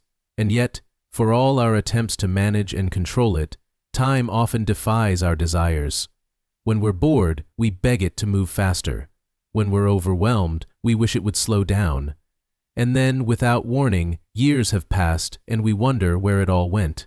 This is the time paradox, the strange and bittersweet truth that we want time to fly in the moment, only to wish it had lingered when we look back. This paradox shows up in everyday moments. Sitting in a classroom or waiting at the doctor's office, time drags. We check the clock again and again, hoping the minutes will move faster. We daydream, we scroll, we count down. But those same hours, once passed, dissolve into nothing. We barely remember them. They vanish, as if they never existed. And later, when we reflect on the passage of years, we mourn how quickly it all flew by. We wonder how childhood ended so soon, how a decade disappeared, how memories that feel recent are already far behind us. The paradox deepens when we consider how subjective time really is. Time is not experienced equally. An hour of pain can feel like an eternity. An hour of joy passes in what seems like seconds. Time stretches and compresses, not according to the clock, but according to our attention. When we are engaged, present, immersed, time flows gently. When we are distracted, anxious, or disconnected, time either races or crawls. It is not time itself that changes, but our relationship with it. We often wish away our days without realizing the cost. We say, "I can't wait for the weekend," or "I just want this year to be over," and in doing so we trade away the present for an imagined future. But that future arrives quickly, and with it, the realization that we can't get the present back. The moments we rushed through, the seasons we ignored, the conversations we half listened to, they are gone, and what remains is the quiet ache of time poorly spent. Yet we do this because discomfort is hard to sit with. Boredom, pain, and uncertainty make us want to escape, and time in those moments becomes the enemy. But when we treat time as something to endure rather than embrace, we lose touch with the fullness of life. Even the difficult moments have something to offer us: patience, reflection, perspective. When we resist them, we often prolong our suffering. When we meet them with awareness, we grow. The time paradox also plays out in memory. We remember events not by how long they lasted, but by how deeply they impacted us. A single conversation, a look, a song, a scent. These can stay with us forever. Meanwhile, entire days that lacked presence are forgotten. This is why our most vivid memories often come from childhood, from moments of novelty, from times when we were fully awake to the world. As we grow older and fall into routine, we stop noticing. Days blend together, time speeds up, not because it moves faster, but because we stop paying attention. This awareness offers us a way through the paradox. If we want to slow down time, we must slow down ourselves. We must return to presence, to noticing the sky, to listening with intention, to feeling the ground beneath our feet. When we inhabit our moments fully, they expand. They become richer, more textured, more memorable. We stop sleepwalking through life and start living it. But this requires a shift in values. Our culture celebrates speed, fast results, quick fixes, instant responses. We pride ourselves on efficiency, but in the rush to do more, we often experience less. Life becomes a blur, and then one day we look back and wonder why it all feels like a dream we barely lived. The solution is not to slow down time, but to change how we move through it. To prioritize depth over speed, presence over productivity, meaning over motion. The time paradox also invites us to grieve, to acknowledge that no matter how present we are, time still moves on. Children grow up, loved ones pass, seasons shift, we lose things we love, and that's what makes time both precious and painful. Its impermanence is what gives it beauty. The knowledge that no moment lasts forever encourages us to cherish it while it's here, not to cling, but to appreciate, not to fear the end, but to honor the now. There's also something freeing in accepting this paradox.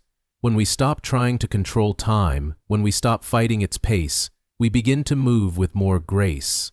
We stop rushing through life and start savoring it. We learn to find beauty in the pauses, in the slowness, in the mundane. We understand that not every moment needs to be thrilling to be meaningful. Sometimes, just being alive, just witnessing a sunset, just sharing silence with someone you love, that is enough. So the next time you find yourself wishing time would hurry up, pause. Take a breath. Look around. Ask yourself what you're trying to escape, and see if, just for a moment, you can meet the present with softness. Because this moment, this ordinary passing second, is your life. And one day you might look back and wish it had stayed just a little longer. The time paradox reminds us that our most valuable resource is not money or status or even energy, it's attention. Where we place our attention determines how we experience time, and how we experience time determines the shape of our life. If we want life to feel full, we must show up for it. Not just for the big events, but for the small ones, the quiet mornings, the unremarkable afternoons, the fleeting expressions on a loved one's face. These are the moments that time is made of, and when we live them well, we no longer fear how fast time moves, because we've truly lived while it passed. The certainty paradox. Certainty feels safe. It gives us a sense of control in a world that often feels unpredictable. When we are certain, we feel grounded. We believe we understand how things work, what is true, and what to expect. Certainty helps us make decisions, assert opinions, and build frameworks for our lives. And yet, the paradox is this: the people who are most certain are often the most wrong. This is the certainty paradox, the strange and unsettling truth that those who cling tightly to certainty tend to close themselves off from the very openness and humility that lead to deeper understanding. At first glance, certainty seems like a strength. It's associated with confidence, leadership, and clarity. We're drawn to people who speak with conviction, who seem to know exactly what they believe and why. But there's a danger hidden in that confidence. When certainty hardens into rigidity, it stops being a guide and starts becoming a prison. It locks out new ideas. It defends its own correctness at all costs. It confuses feeling right with being right, and in doing so, it often blinds itself to the truth. History is filled with examples of this paradox. Ideas once held as absolute truth about science, medicine, culture, morality were eventually overturned. People once mocked for their curiosity or doubt were later celebrated for their insight. The earth was once certainly flat. Diseases were once certainly caused by spirits. Whole populations were once certainly inferior. These beliefs were held not by people on the fringes, but by the mainstream, by those who were most confident in their worldview. Their certainty didn't make them right, it made them resistant to change. This paradox also plays out in our personal lives. The more certain we are that we understand someone else's motives, the more likely we are to misjudge them. The more certain we are that our memory is accurate, the more we overlook its flaws. The more certain we are that we're right in an argument, the less we listen. Certainty can make us feel empowered, but it often disconnects us from reality, from others, from learning. It narrows our vision and convinces us that there's nothing more to see. The irony is that true wisdom often wears the cloak of humility. The more you learn, the more you realize how much you don't know. Experts in any field, whether it's physics, philosophy, medicine, or psychology, rarely speak in absolutes. They've explored the complexities. They've encountered exceptions. They've seen how knowledge evolves, and so they speak with nuance, with caution, with curiosity. They ask questions rather than declare truths. They are not uncertain because they know less. They are uncertain because they know more. There's a quiet strength in that kind of humility. It doesn't shout. It doesn't demand agreement. It listens. It explores. It adapts. And in doing so, it becomes more aligned with truth than any rigid certainty ever could. Because truth is rarely simple, it is layered, dynamic, and context-dependent. When we approach it with openness rather than dogma, we allow ourselves to grow. The certainty paradox also helps us understand the role of doubt. Doubt is not weakness, it is the seed of inquiry. It keeps us questioning, refining, and reevaluating our beliefs. It prevents us from becoming intellectually complacent. Doubt invites us to say, "I could be wrong." And in that sentence lies the beginning of wisdom. It doesn't mean we abandon our convictions.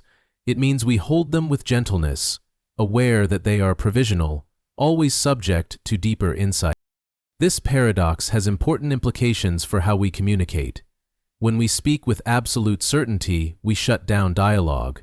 We make it harder for others to share their perspectives. We create defensiveness, not discovery.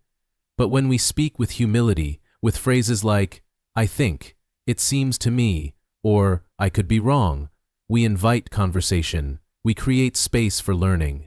We model the kind of intellectual honesty that encourages others to think more deeply, not just defend their stance. In relationships, the certainty paradox plays out in even subtler ways. When we are too certain about our partner's intentions, we may stop asking what they're actually feeling. When we're certain about how a conversation will go, we may stop listening. When we're certain that we're right, we may fail to see the hurt we've caused. In these moments, certainty becomes a wall. But when we admit we might be missing something, we create space for connection, empathy, and repair. The paradox also challenges how we approach our own beliefs. We all carry stories about who we are, what the world is like, and what's possible. These stories shape our decisions and define our limitations. But when we believe them too absolutely, we stop questioning them. We say, "That's just who I am," or "things will never change," or "people can't be trusted."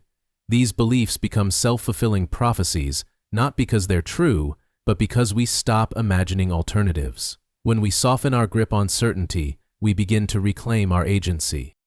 There is a freedom in embracing uncertainty. It allows us to explore without fear of being wrong.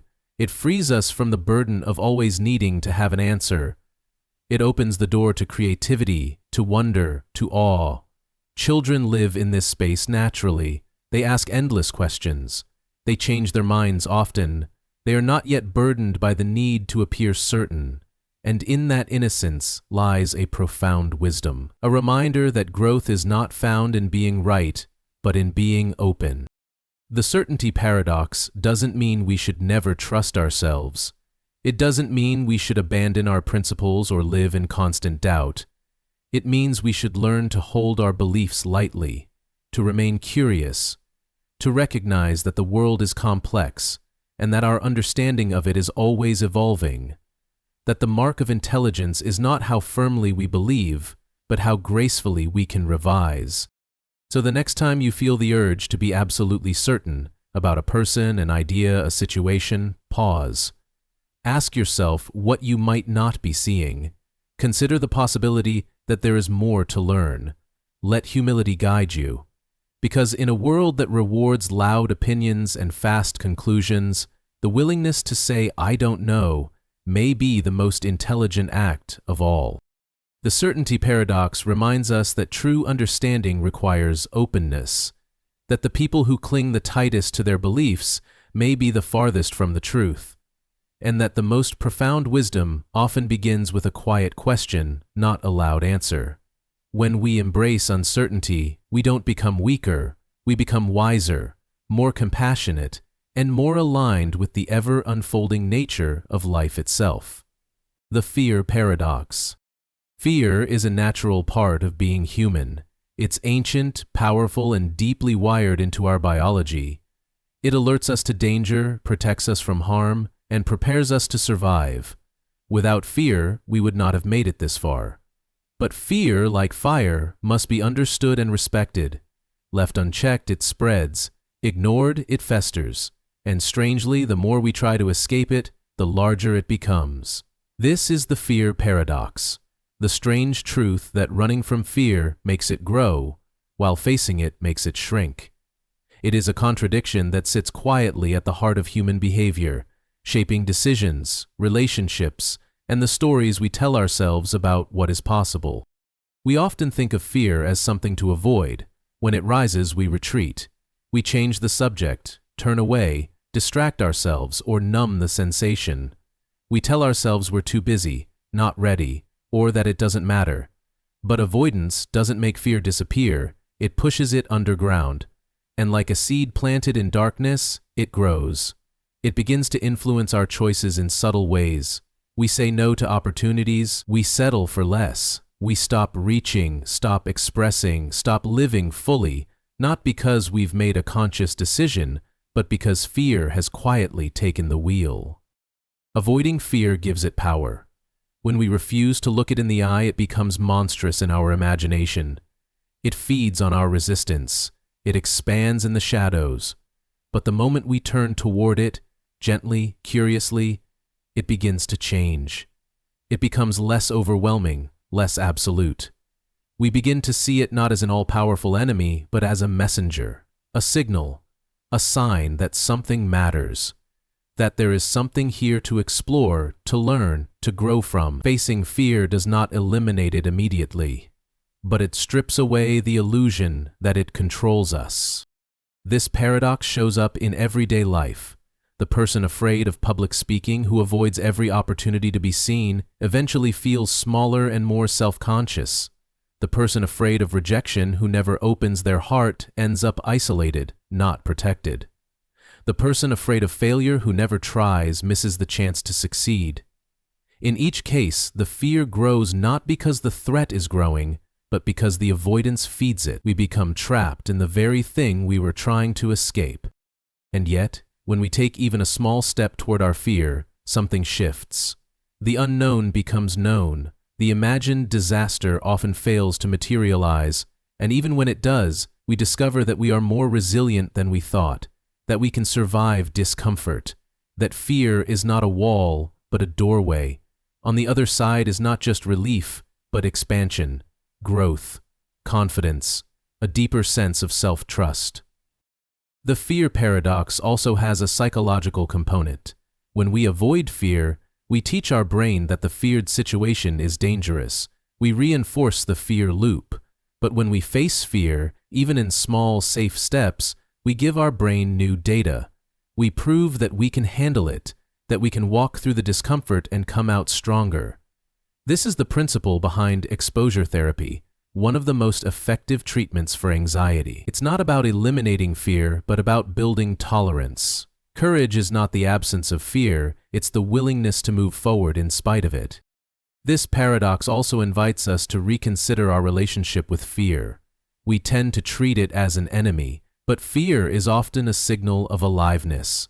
It shows us where we care deeply, where something meaningful is at stake, where we are brushing up against the edges of our comfort zone. When we learn to listen to fear without obeying it, we gain clarity. We begin to distinguish between the fear that protects us and the fear that limits us. There's also a spiritual dimension to this paradox. Many wisdom traditions teach that fear is a teacher, that it shows us where we are still holding on, where we are clinging to control, certainty, or ego. In this view, fear becomes an invitation not to run, but to surrender, to trust, to let go. And in letting go, we often find not danger, but peace, not loss, but freedom. Facing fear doesn't mean diving headfirst into every terrifying situation. It means turning toward the fear with honesty, naming it, feeling it, asking what it's trying to protect, and then deciding, with intention, whether to move forward. It's about reclaiming choice, reclaiming agency. Fear may still walk beside you, but it no longer dictates your path. There's a surprising gentleness in this approach. We don't conquer fear by beating it into submission. We dissolve it by understanding it, by allowing it to speak and then choosing a wiser voice to follow. In doing so, we begin to rewrite our story, not as someone who is ruled by fear, but as someone who has learned to walk through it. And perhaps that's the deepest lesson of the fear paradox, that fear will always exist, but it doesn't have to define us. It can guide without governing, inform without imprisoning. The goal is not to live without fear, but to live beyond it, to build a life not limited by our nervous system, but inspired by our courage. So the next time fear rises, whether it's the fear of judgment, of failure, of change, or of being seen, pause. Don't run, don't numb, just notice, breathe, ask what it's pointing to, and then take one small step in its direction, not to prove anything, but to remind yourself that you are more than your fear, that you are capable of standing in the fire and walking through. The fear paradox teaches us that the path to freedom is not around fear but through it, that every act of avoidance makes fear larger, while every act of courage makes you larger, and that the life you want, the full, meaningful, vibrant life, is waiting on the other side of the very thing you're afraid to face, not because fear will disappear, but because you'll stop letting it hold you back. The confidence paradox. Confidence is often misunderstood. We associate it with boldness, certainty, and an unwavering sense of self. We picture the confident person as someone who speaks loudly, stands tall, and never seems to question themselves. But true confidence is far more subtle and far more paradoxical. The most genuinely confident people are often the ones who admit their doubts, acknowledge their flaws, and ask questions without shame. Meanwhile, those who project an image of absolute certainty are often masking deep insecurity. This is the confidence paradox, the strange truth that real confidence includes vulnerability, while arrogance often hides fear. In many ways, this paradox defies cultural expectations. We're taught that to be taken seriously, we must appear strong at all times. We must present ourselves as sure, composed, and always in control. But this performance creates distance. It closes off conversation. It suggests that we already know everything we need to know, and it's often exhausting to maintain. Behind the mask of arrogance is usually someone afraid to be exposed, someone afraid that if they show uncertainty, they will be seen as weak. But true confidence is built on something sturdier. It's not the absence of doubt, it's the ability to hold doubt without being shaken by it. It's the capacity to say, "I don't know," without losing self-worth. It's the willingness to ask for help, to own mistakes, to keep learning. Confidence is not loud, it's steady, not showy, but grounded. It doesn't need to impress because it has nothing to prove. The most confident people tend to be the most curious. They ask questions not because they don't know anything, but because they're secure enough to admit they don't know everything. They see uncertainty not as a threat, but as an opportunity to grow. And in doing so, they create a space around them where others feel safe to be honest as well. Their humility doesn't diminish them, it draws people in. This paradox is especially visible in leadership. The best leaders are not the ones who pretend to have all the answers. They're the ones who empower others, who listen deeply, who create environments where people can speak freely. They admit when they're wrong, they learn from those around them, and their confidence comes not from ego, but from alignment with their values.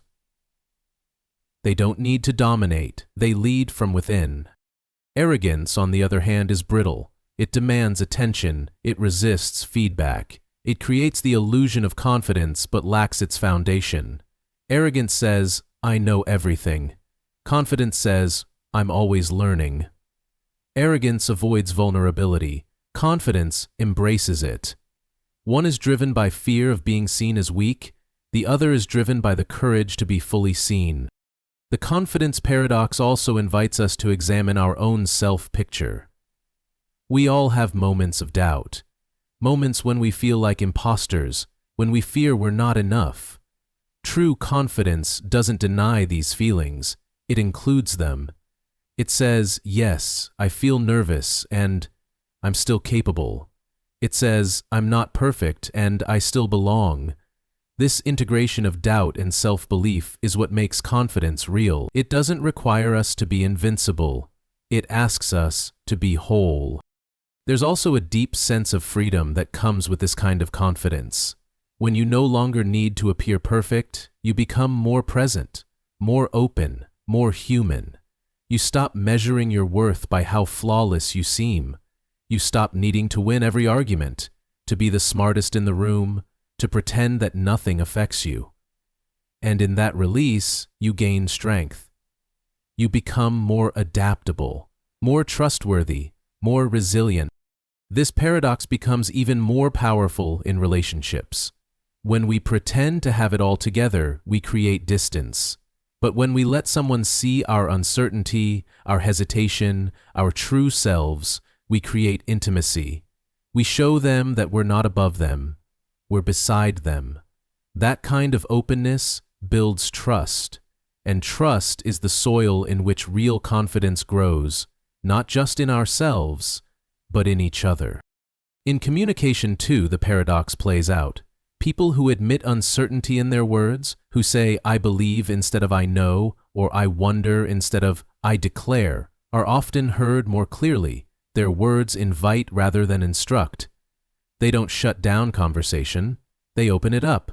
And that openness is what allows ideas to evolve, for truth to emerge, for mutual respect to flourish. True confidence also allows for failure. It doesn't see setbacks as proof of inadequacy, but as part of the process. It knows that failure doesn't define your worth.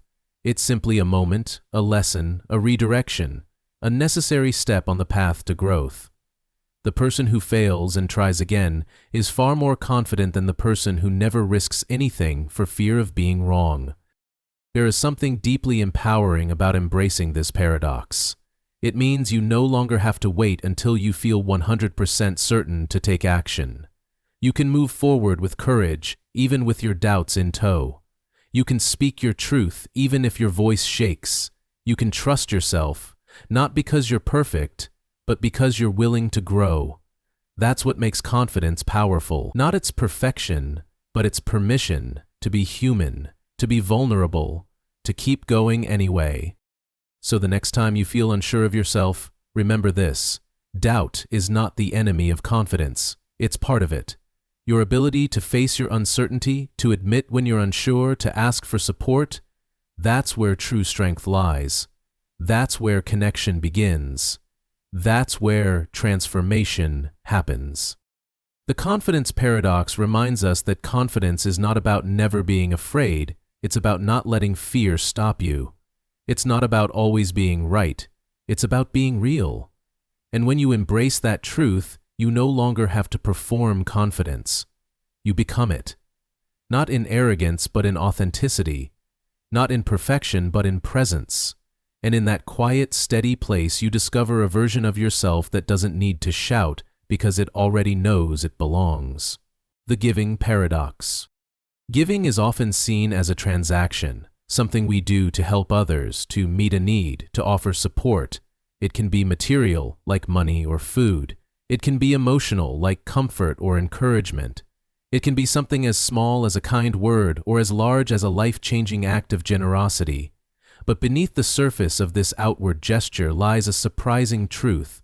The more we give to others, the more we gain within. This is the giving paradox, the beautiful and mysterious reality that when we offer freely to others, we enrich ourselves in ways that no amount of taking ever could.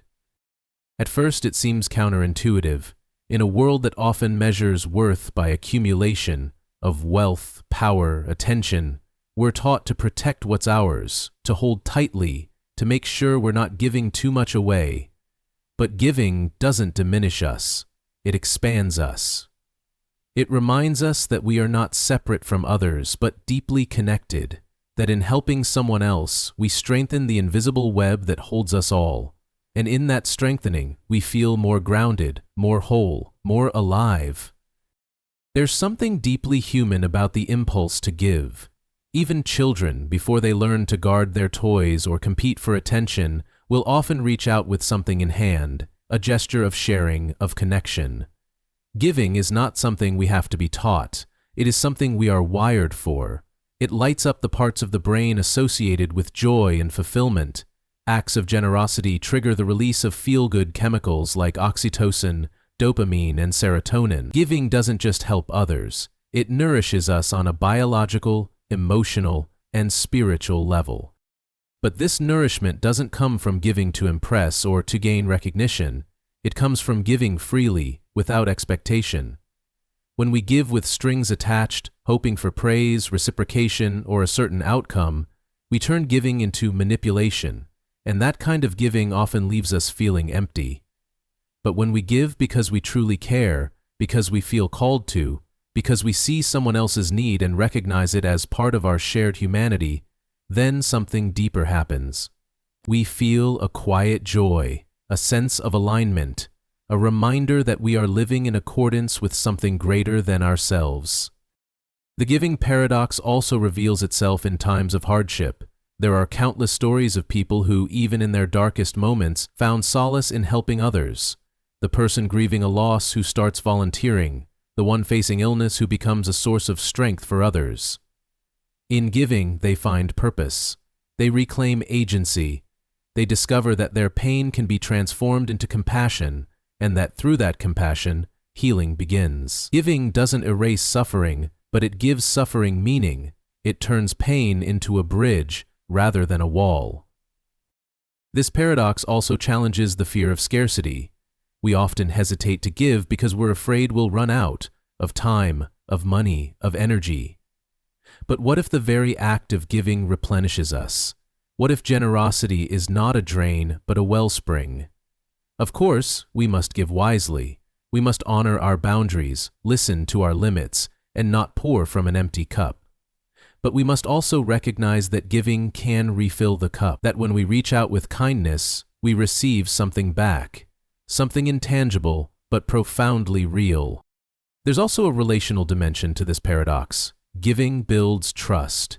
It fosters connection. It tells someone, you matter. You are seen. You are not alone. In a world that often feels isolating and transactional, this kind of human acknowledgement is transformative. And it doesn't require grand gestures.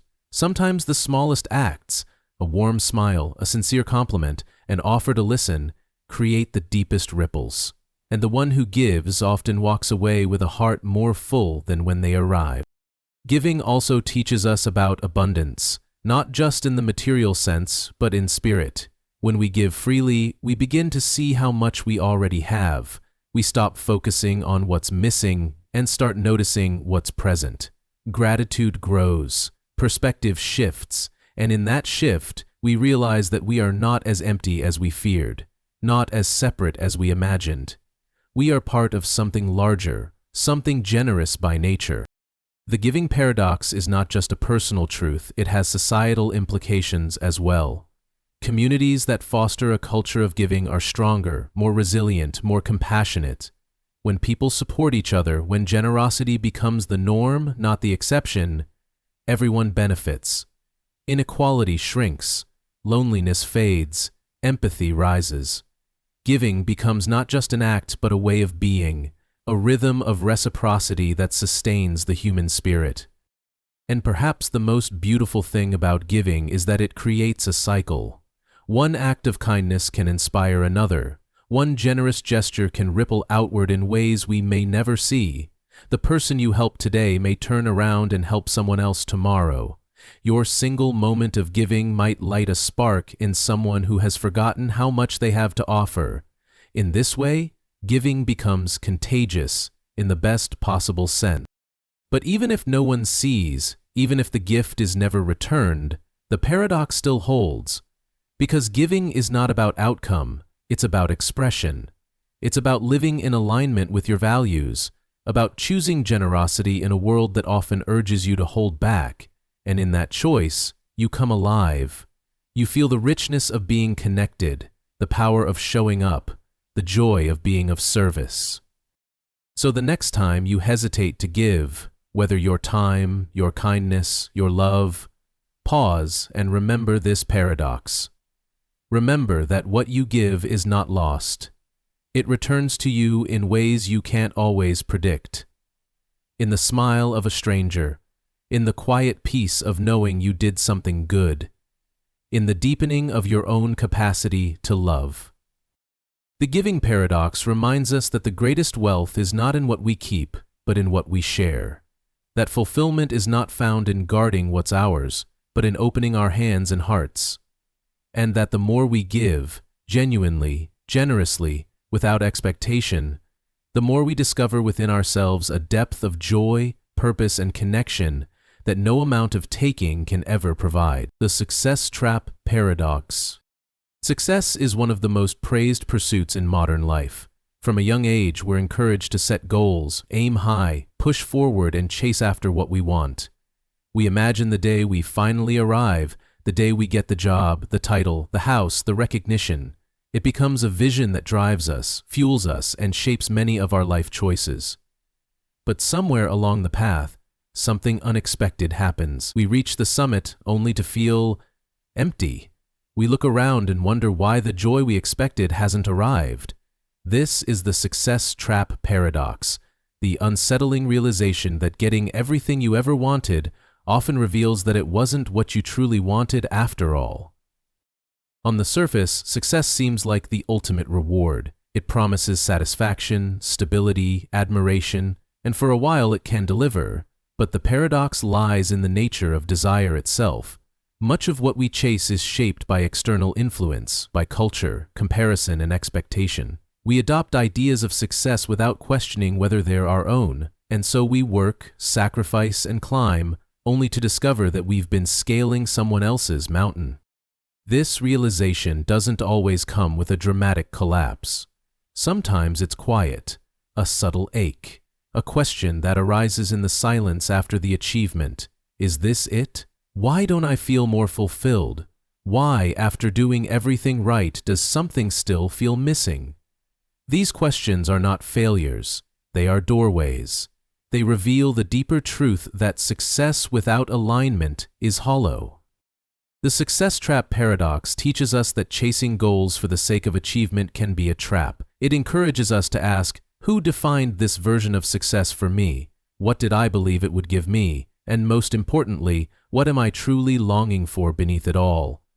Often it's not the title or the paycheck we're after, but meaning, connection, freedom, or inner peace. When success is pursued without that deeper inquiry, it can leave us more disconnected than when we started. We live in a culture that celebrates hustle and achievement. Social media shows us highlight reels of other people's success. We are constantly reminded of what we lack, and so we hustle harder, thinking fulfillment is just one milestone away. But fulfillment is not found at the finish line, it's found in the process. In alignment, in knowing that what we're building actually matters to us, not just to our resume or reputation. There's nothing wrong with ambition. Wanting to grow, to create, to achieve, it's all part of the human experience. But when ambition is divorced from authenticity, it becomes a form of self-abandonment. We trade our time, our health, and sometimes even our integrity for things that look good on the outside but feel empty on the inside. We check the boxes, win the awards, earn the praise, and still feel like something's missing. The paradox is not that success is bad, it's that success pursued blindly can lead us away from ourselves. True success is deeply personal. It's not defined by numbers, titles, or applause. It's defined by how it feels to live inside your life. Do you feel at peace when you wake up? Do you feel proud of who you are becoming? Do your actions reflect your values? These are the questions that matter most, but they're often ignored in the rush to achieve. Many people don't realize they've fallen into the success trap until much later.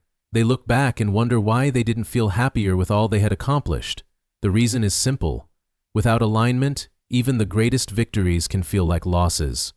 Without presence, even the grandest moments can feel hollow. We assume that the next goal will fill the void, but the void isn't in the achievement, it's in the disconnection from self. The success trap paradox also reveals the importance of redefining success on our own terms. Maybe success for you is not a promotion, but peace, not a bigger house, but more time with your family, not external validation, but internal contentment. Redefining success requires courage. It asks you to step away from what everyone else is doing and listen to what truly matters to you. It asks you to disappoint others so you can stop disappointing yourself. There's power in waking up to this paradox. It frees you from the endless loop of achievement for achievement's sake. It allows you to pause, to reflect, and to realign. You begin to ask different questions. Not, how can I get more, but what do I actually need? Not, what will impress others, but what will nourish me? This shift is not the end of ambition, it's the beginning of true fulfillment. The paradox also teaches us that joy cannot be postponed. If we keep waiting for the moment we arrive to start enjoying life, we may find that the moment never comes, or worse, that it comes and goes before we even notice. Success is not a destination, it's a way of walking, a way of living, a way of honoring what matters every step of the way. When success is rooted in presence, gratitude, and meaning, it no longer becomes something we chase, it becomes something we live. So if you find yourself achieving and still feeling empty, it doesn't mean you're broken, it means you're waking up. It means you're ready to look deeper, to ask harder questions, to stop chasing what you think you're supposed to want and start exploring what you truly want. Not the version of you that performs for approval, but the version that longs for peace, for purpose, for authenticity. The success trap paradox is not a reason to reject achievement. It's a reason to redefine it, to make sure that what you're pursuing is worth the price, to remember that you don't have to earn your worth. You already have it, that success means nothing if it costs you yourself, and that the life you want may not be bigger, it may simply be truer. The silence paradox. Silence is often misunderstood. In a world full of noise, constant conversation, endless notifications, and the unrelenting hum of distraction, silence can feel uncomfortable, even threatening. We rush to fill the gaps with sound, explanation, or noise, as if silence signals something wrong. But silence, when truly felt and not avoided, is not emptiness, it's presence, it's depth.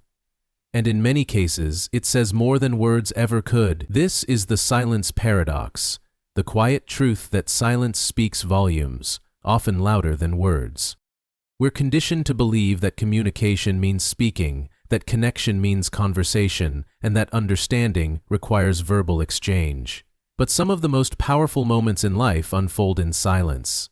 A glance between two people that holds more emotion than 1,000 sentences. A still moment of grief where no words can reach.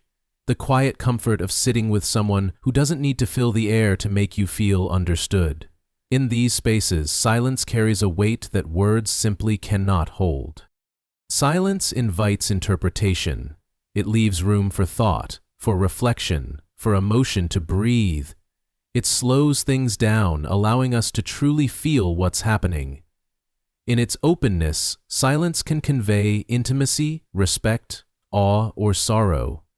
It can communicate presence more clearly than any well-crafted phrase. And yet, we often fear it. We rush to break it. We interpret it as awkward or lacking when, in fact, it is rich with meaning. In arguments, silence can feel like withdrawal. In love, it can feel like peace. In prayer or meditation, it can feel like connection to something larger than ourselves. Context matters. But what never changes is that silence has a language of its own. A subtle, nuanced language that speaks to the deeper parts of us, the parts that don't always need explanation, just acknowledgement. This paradox becomes even more apparent in moments of emotional intensity. Think of the times when someone has sat with you in pain, not saying anything, just being there. No advice, no platitudes, just presence. That kind of silence is not a void, it is a gift. It says, "I am with you," without needing to say anything at all. In fact, words in those moments often feel intrusive, even insufficient. The silence holds what words cannot. The silence paradox also speaks to the power of listening. True listening requires more than hearing. It requires presence. It requires stillness.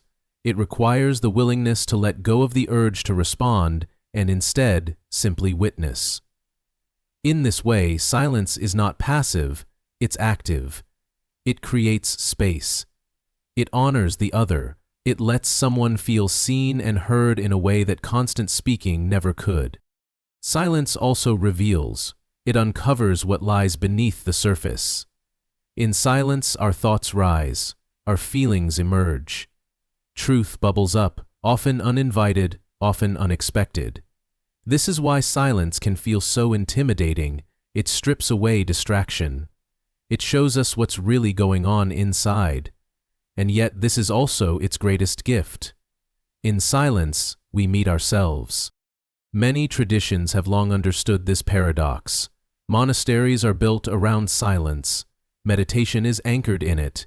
Mystics, sages, and spiritual seekers throughout history have spoken of silence as the gateway to inner clarity, to divine presence, to peace. Silence is not just the absence of noise, it is a presence of its own, a sacred space where the mind quiets and the soul can be heard. Even in creative work, silence plays a crucial role. The pause between musical notes, the negative space in a painting, the stillness in a dance. These silences are not empty, they give shape and meaning to what surrounds them. Without silence, there is no rhythm, no contrast, no balance. Silence is what allows beauty to emerge. In relationships, too, silence is essential. Not the silence of avoidance or repression, but the silence of understanding. The ability to sit together without performance. To not rush to fill every gap with chatter. To allow space for thoughts to land, for hearts to open, for connection to deepen. Some of the most loving relationships are built not on constant conversation, but on the comfort of shared silence. The silence paradox also challenges our assumptions about strength. We often associate power with volume, with speaking up, taking charge, making noise. But silence can be just as powerful, if not more. It can be the refusal to escalate an argument, the calm in the face of chaos, the quiet confidence of someone who knows they don't need to prove themselves. Silence can disarm, clarify, and reset. It is not weakness, it is restraint. It is awareness. It is power under control. There's also a kind of healing that happens in silence. When we turn off the noise, both external and internal, we give ourselves space to feel, to process, to rest. Silence becomes the container where clarity forms, where emotions are digested, where the scattered pieces of our lives begin to come together. And in this stillness, we often find answers we didn't know we were seeking. Yet we resist silence. We fill our lives with noise, music, podcasts, conversation, stimulation. We reach for our phones the moment a quiet moment arises. We avoid silence not because it's unpleasant, but because it reveals. It shows us what we've been running from. But when we stop running, when we step into the silence, we often find not fear, but freedom, not loneliness, but presence, not emptiness, but meaning. The silence paradox reminds us that not all truths need to be spoken, not all moments need commentary, not all emotions need to be explained. Sometimes the most honest thing we can offer is our presence. Sometimes the most powerful thing we can do is be still. So the next time you're tempted to fill the air, pause. The next time you feel awkward in silence, breathe. Listen to what's being said without words. Notice what arises in the stillness. Trust that silence is not a gap in communication, it is a form of communication, one that speaks in tones the heart understands, even if the mind does not. The silence paradox teaches us that less is often more, that what is not said can carry more weight than what is, that silence is not absence, but depth. And when we learn to listen to silence, to sit with it, to honor it, we discover a richer, fuller, more grounded way of being, one that doesn't always need to speak to be deeply understood. The learning paradox. Learning is often thought of as the process of acquiring knowledge, collecting facts, mastering skills, and building expertise. We go to school, take notes, read books, pass tests, and measure our progress by how much we know. But there comes a point, whether in a classroom or in life, when we begin to sense something deeper, that true learning does not come from knowing more, but from realizing how much we don't know. This is the learning paradox, the surprising truth that real learning begins when you admit you know nothing. At first, this sounds backward. Isn't knowledge the foundation of learning? Isn't progress built on accumulation? Yes, in part. But the paradox is about something more profound than memorizing information. It's about humility. It's about stepping into the vastness of what you don't understand with curiosity instead of ego. It's about trading certainty for wonder. And in that shift, a door opens, not just to more knowledge, but to wisdom. There's a powerful difference between appearing knowledgeable and being truly teachable. The first is focused on performance, on looking smart, sounding right, and proving your intellect. The second is rooted in openness, a willingness to be wrong, to start over, to ask questions without fear. When you admit you know nothing, you don't diminish yourself. You create space. You clear the clutter of assumption and expectation and make room for something new to enter. This paradox reveals itself in many forms. It's the student who finally understands a concept not when they recite the answer, but when they ask a deeper question. It's the professional who, after years in a field, encounters a challenge that humbles them and reminds them that mastery is a journey without a finish line. It's the parent, the leader, the artist, the scientist, each of them stepping into a moment where their knowledge is no longer enough and something else is needed. Presence, humility, the courage to say, "I don't know." Socrates, the ancient Greek philosopher, captured this paradox perfectly when he said, "The only true wisdom is in knowing you know nothing." This wasn't an excuse for ignorance, it was a call to inquiry, a reminder that the moment you think you've arrived, you stop moving, that the moment you believe you have nothing left to learn, your growth stalls. Admitting you know nothing doesn't mean you erase what you've learned, it means you carry it lightly, knowing there is always more to discover. The learning paradox also touches on our relationship with mistakes. We are often taught to fear being wrong, to avoid looking foolish, to equate ignorance with inadequacy. But mistakes are not signs of failure, they are signs of effort. They are moments where learning is most alive. When you are willing to be wrong, you are willing to learn. When you let go of the need to always be right, you make space for truth to reach you. In today's world where information is abundant and opinions are loud, the pressure to appear certain can be overwhelming. But certainty is not the same as clarity, and sometimes it is those who are most certain who are least open to growth. The paradox reminds us that knowledge without humility becomes arrogance, and arrogance is the enemy of learning. The best teachers are those who never stop being students. They approach each conversation, each challenge, each person with a mindset that says, "What can I learn here?" They don't cling to status. They don't defend their knowledge at all costs. Instead, they remain curious. They understand that the world is complex and that every person carries a perspective worth hearing. They model not just the content of learning, but the spirit of it. This paradox also invites us to let go of the pressure to know it all. We are not meant to be experts in everything. We are meant to be explorers. Each new subject, each new experience, each new relationship is an opportunity to step into the unknown with wonder. And when we do, we remember what it felt like to be a child, wide-eyed, unafraid to ask, unashamed to not know, alive with the joy of discovery. Real learning is not linear. It is layered, spiral-shaped, unfolding in patterns that loop back and deepen over time. You might return to a lesson you thought you understood, only to see it in a completely new light. You might read a book again and find that the meaning has changed, not because the book changed, but because you did. This is the nature of deep learning. It evolves with you. And that evolution begins when you stop pretending you've arrived. There is also something deeply liberating about embracing the learning paradox. It allows you to be honest, to say, "I don't know," without apology, to ask questions without embarrassment, to release the burden of being an expert and reclaim the joy of being a learner. It allows you to move through the world with more curiosity and less judgment, more openness and less defensiveness, and in that shift, your mind becomes more agile, your heart more open, your path more expansive. This paradox doesn't just apply to academic or professional learning, it applies to life itself. To love, to loss, to purpose, to presence. Every experience offers a lesson if we're willing to receive it, and often the biggest breakthroughs come not from knowing more, but from being still, being quiet, and being willing to see with fresh eyes.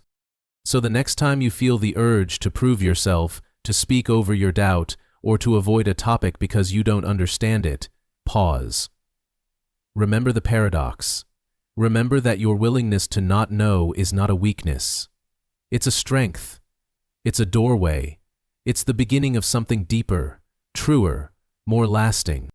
The learning paradox teaches us that knowledge is not a destination, but a way of being.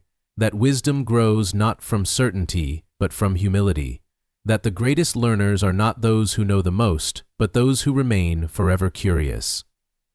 And when we embrace the truth that we know nothing, not in despair but in wonder, we step into a life of continuous unfolding, where each moment becomes a chance to see more clearly, love more deeply, and live more fully. The trust paradox.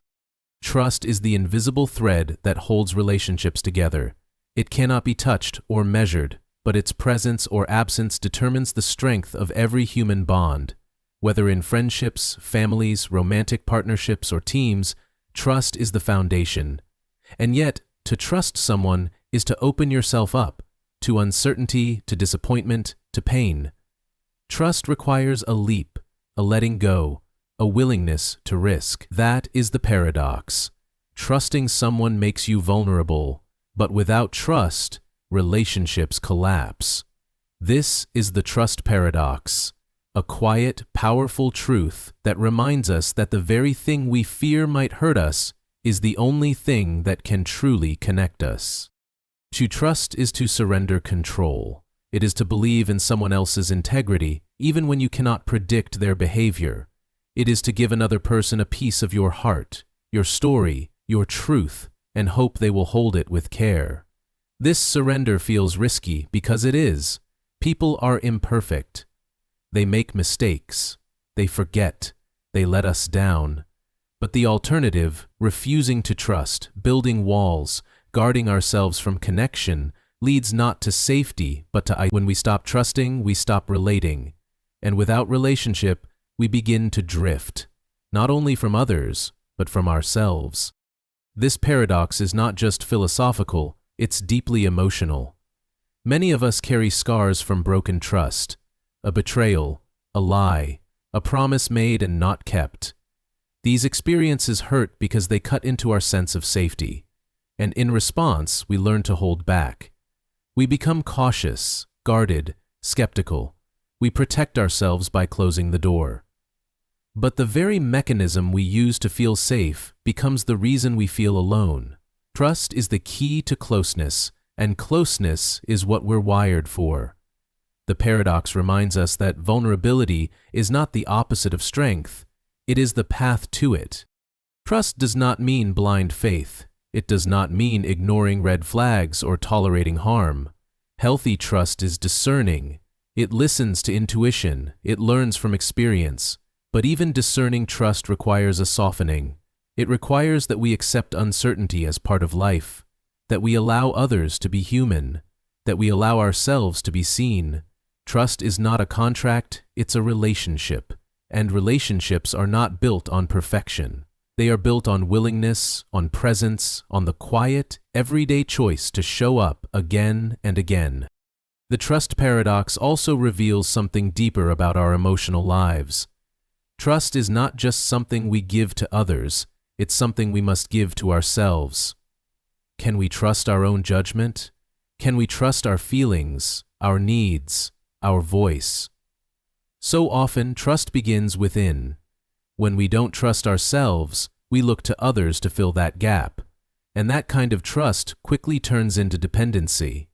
But when we build inner trust, we are more capable of offering it outward. We can love more freely because our worth is not on the line.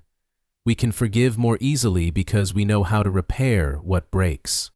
In intimate relationships, trust is what creates the space for real love to grow. Not just romantic love, but the kind of love that allows for imperfection. The kind that holds space for change. When trust is present, silence is not frightening. Distance is not threatening. Disagreements do not feel like danger. Trust says, even when it's hard, I'm still here. And that kind of love, the one that stays grounded when things are messy, is only possible when trust has been nurtured over time. But trust is not static. It must be tended like a garden. It grows with consistency, honesty, and care. It withers with deceit, neglect, or avoidance. And once broken, it takes time to rebuild.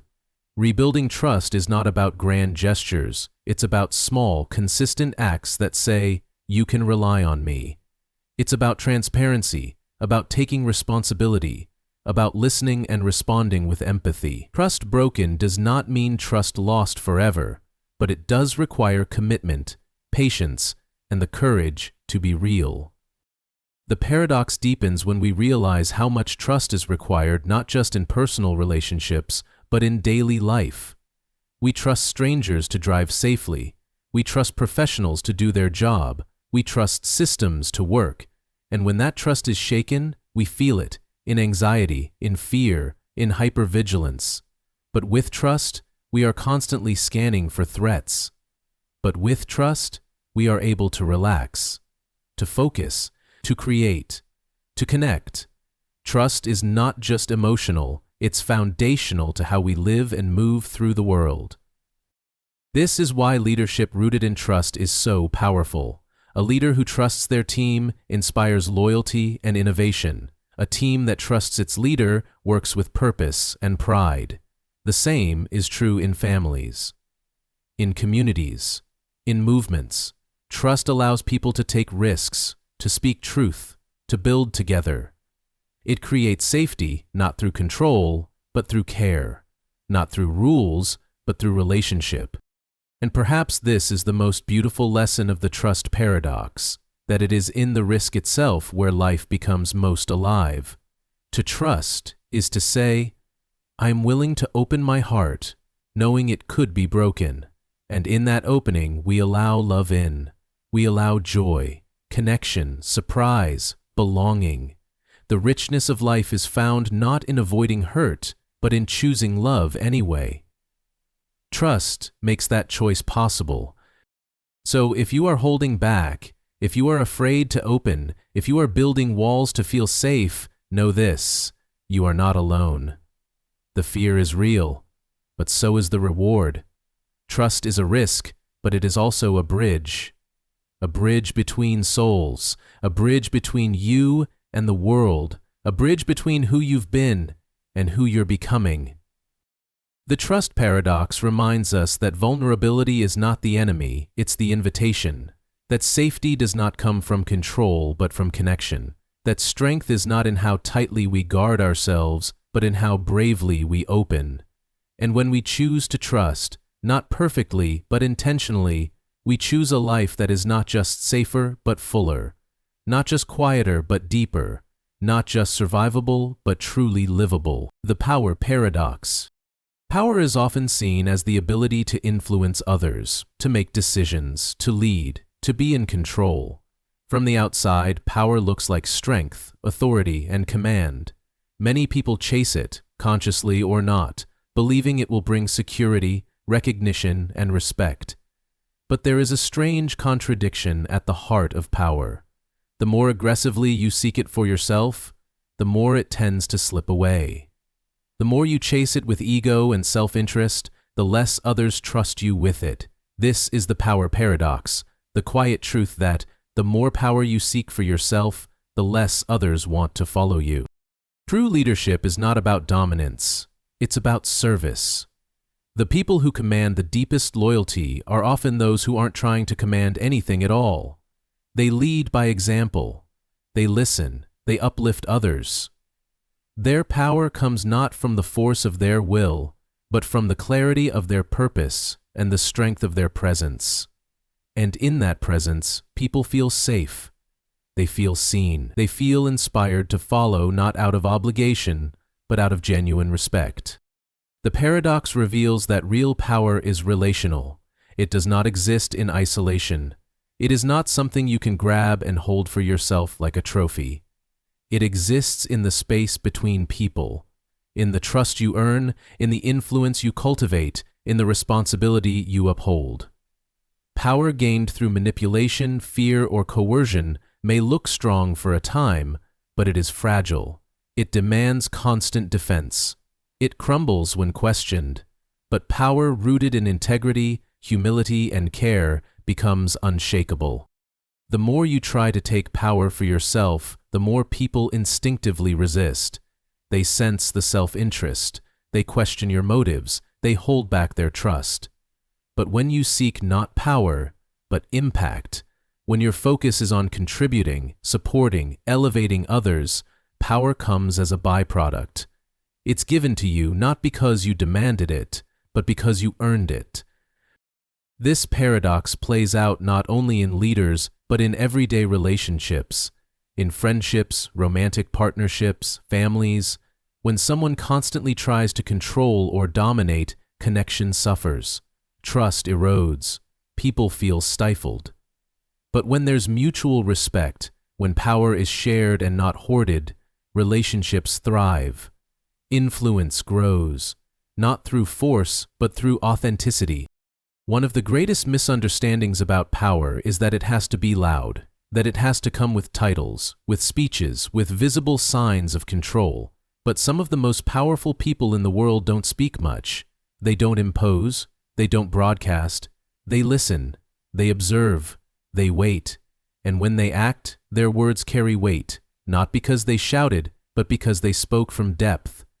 Power, in its truest form, is quiet, steady, and deeply grounded. The power paradox also reminds us that leadership is not a right, it's a responsibility. And the more seriously you take that responsibility, the more others will entrust you with it. Great leaders are not the ones who seek to be served, but the ones who ask, "How can I serve?" They don't accumulate power to glorify themselves. They use it to create space for others to grow. And in doing so, they become the kind of leaders people want to follow, not because they have to, but because they choose to. History offers many examples of this paradox. The most beloved figures are rarely those who held the most power, but those who wielded it with grace. Leaders who walked with humility, activists who gave their lives for a cause greater than themselves, teachers, mentors, and quiet changemakers who shaped lives not through force, but through presence. Their power didn't come from taking, it came from giving. In contrast, those who chase power for its own sake often burn out or fade quickly. Their empires, no matter how grand, often rest on shaky ground. Their influence may stretch wide, but not deep. People may follow them out of fear, but fear is not sustainable. Sooner or later, people rebel, and what remains is not respect, but resentment.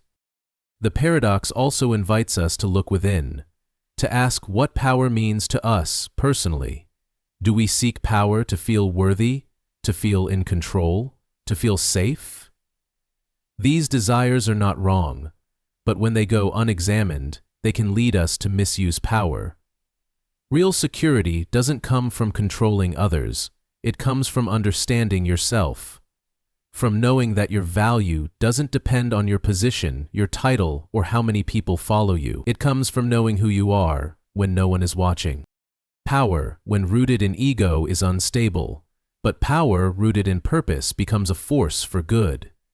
When you use your voice to uplift others, when you use your influence to open doors, when you use your strength to protect the vulnerable, that is when power becomes sacred.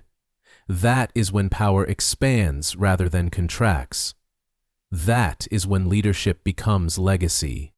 The power paradox also teaches us something essential about influence. You don't have to be in charge to lead. You don't need a title to make an impact. You influence people every day by how you show up, how you treat others, how you hold yourself.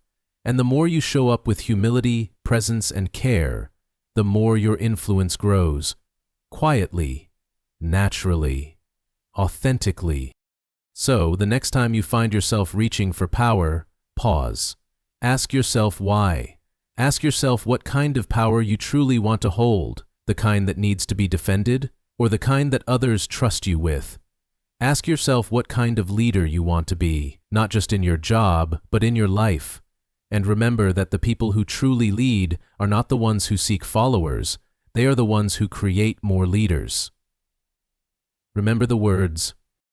The power paradox reminds us that power is not about having control, it's about earning trust. It's not about being followed, it's about inspiring. It's not about taking up space, it's about creating space for others. And when we shift our focus from gaining power to giving value, we become the kind of person others naturally look to, not because we claimed the role, but because we embodied it. The simplicity paradox. Simplicity is often praised as a virtue. We admire things that are clear, elegant, and effortless. A short sentence that says exactly what it needs to. A design that feels clean and intuitive. A solution that makes you wonder why it wasn't obvious from the start.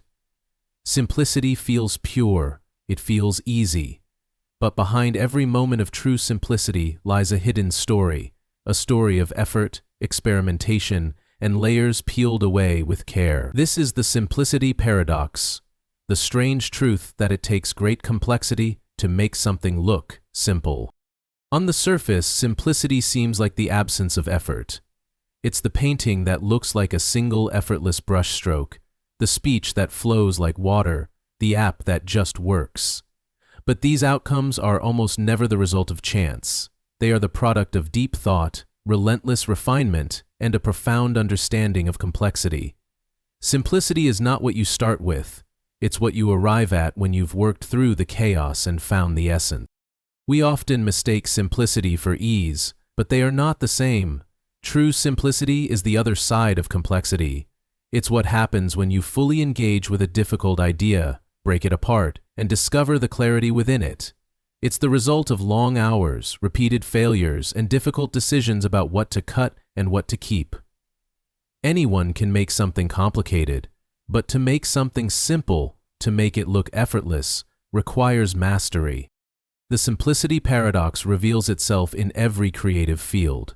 Writers rewrite endlessly to find the perfect sentence. Musicians practice scales for years before playing a song that sounds like it's floating on air. Architects design hundreds of drafts to create a space that feels open and balanced. Simplicity on the outside is the result of complexity on the inside: thought, intention, iteration, and discipline. And yet, because the result looks so smooth, we often overlook the process behind it. We assume the artist made it in a flash of inspiration. We assume the speaker is just naturally eloquent. We assume the designer simply had good taste. But what we're seeing is not the absence of work, it's the presence of invisible work. The countless revisions that were never shown, the ideas that didn't work, the complexity that was studied, understood, and ultimately tamed. This paradox also shows up in problem solving. The most elegant solutions to big challenges are often deceptively simple, but they only seem that way because someone went through the hard work of understanding the full scope of the issue. They asked the right questions. They mapped the variables. They cut through the noise. And what emerged was not a shortcut, but a distilled truth. Simplicity in this way is the reward for engaging deeply with complexity, not the avoidance of it. There's also something deeply human about this paradox. We crave simplicity not because we are simple creatures, but because our lives are filled with complexity. Our minds are busy, our schedules are packed, our emotions are layered, and so we are drawn to things that offer clarity and ease, not because we want to bypass depth, but because we are searching for peace within it. True simplicity doesn't ignore complexity, it honors it. It acknowledges the mess and the noise, and then carefully carves a path through it. It says, I see all of it, but here is what matters most. It's a kind of grace, a refinement of attention, a commitment to clarity. Not because it's easier, but because it's more essential. In communication, the simplicity paradox is especially powerful. The best communicators are not the ones who use the most words, but the ones who use the right words. They speak plainly, but not shallowly. They explain complex ideas in ways that others can understand. They don't dumb things down, they lift others up. And that clarity comes from deep understanding. You cannot simplify what you do not understand. And once you understand something deeply, you can explain it with beautiful, effortless precision. The same applies to personal growth. It can take years to reach a place of inner simplicity. We go through phases of complexity, of learning, unlearning, struggling, exploring. We wrestle with who we are, what we want, and why it matters. And over time, we begin to see more clearly.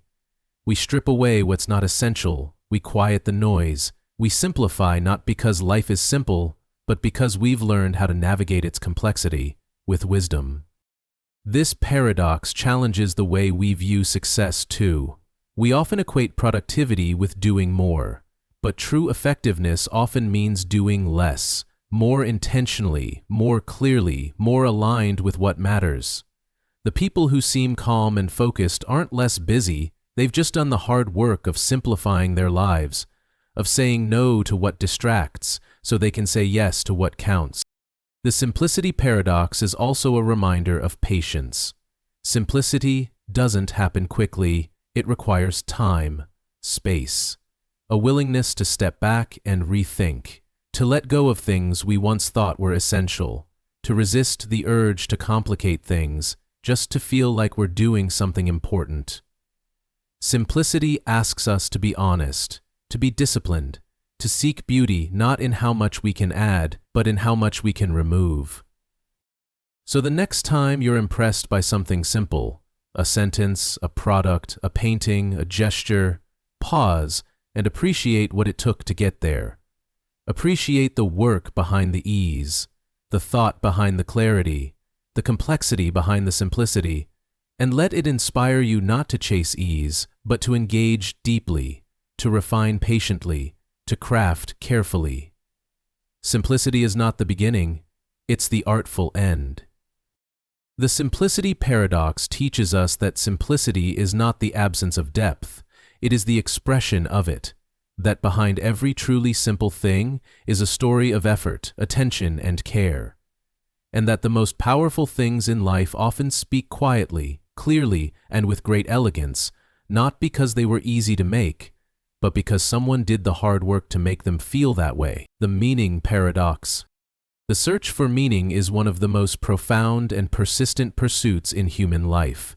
It's the question beneath all questions. Why are we here? What's the point of it all?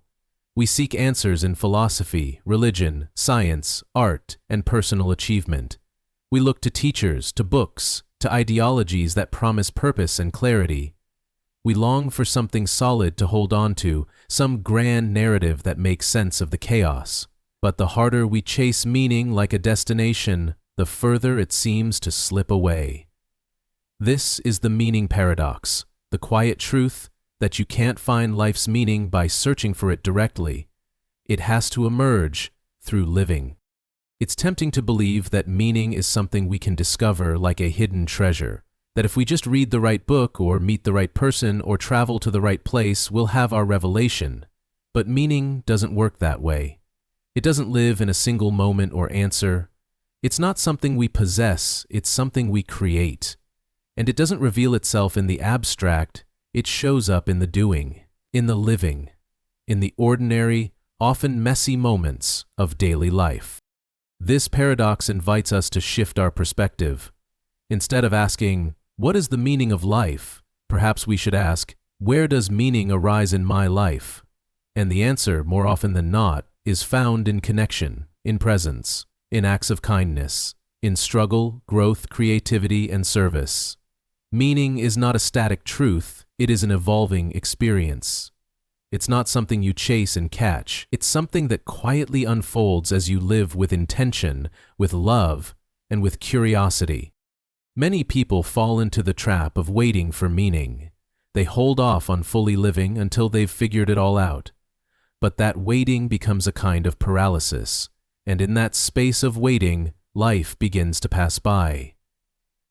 What the meaning paradox teaches us is that the answers we seek often arrive not through contemplation alone, but through participation, through taking part, through showing up even when we're unsure, especially when we're unsure.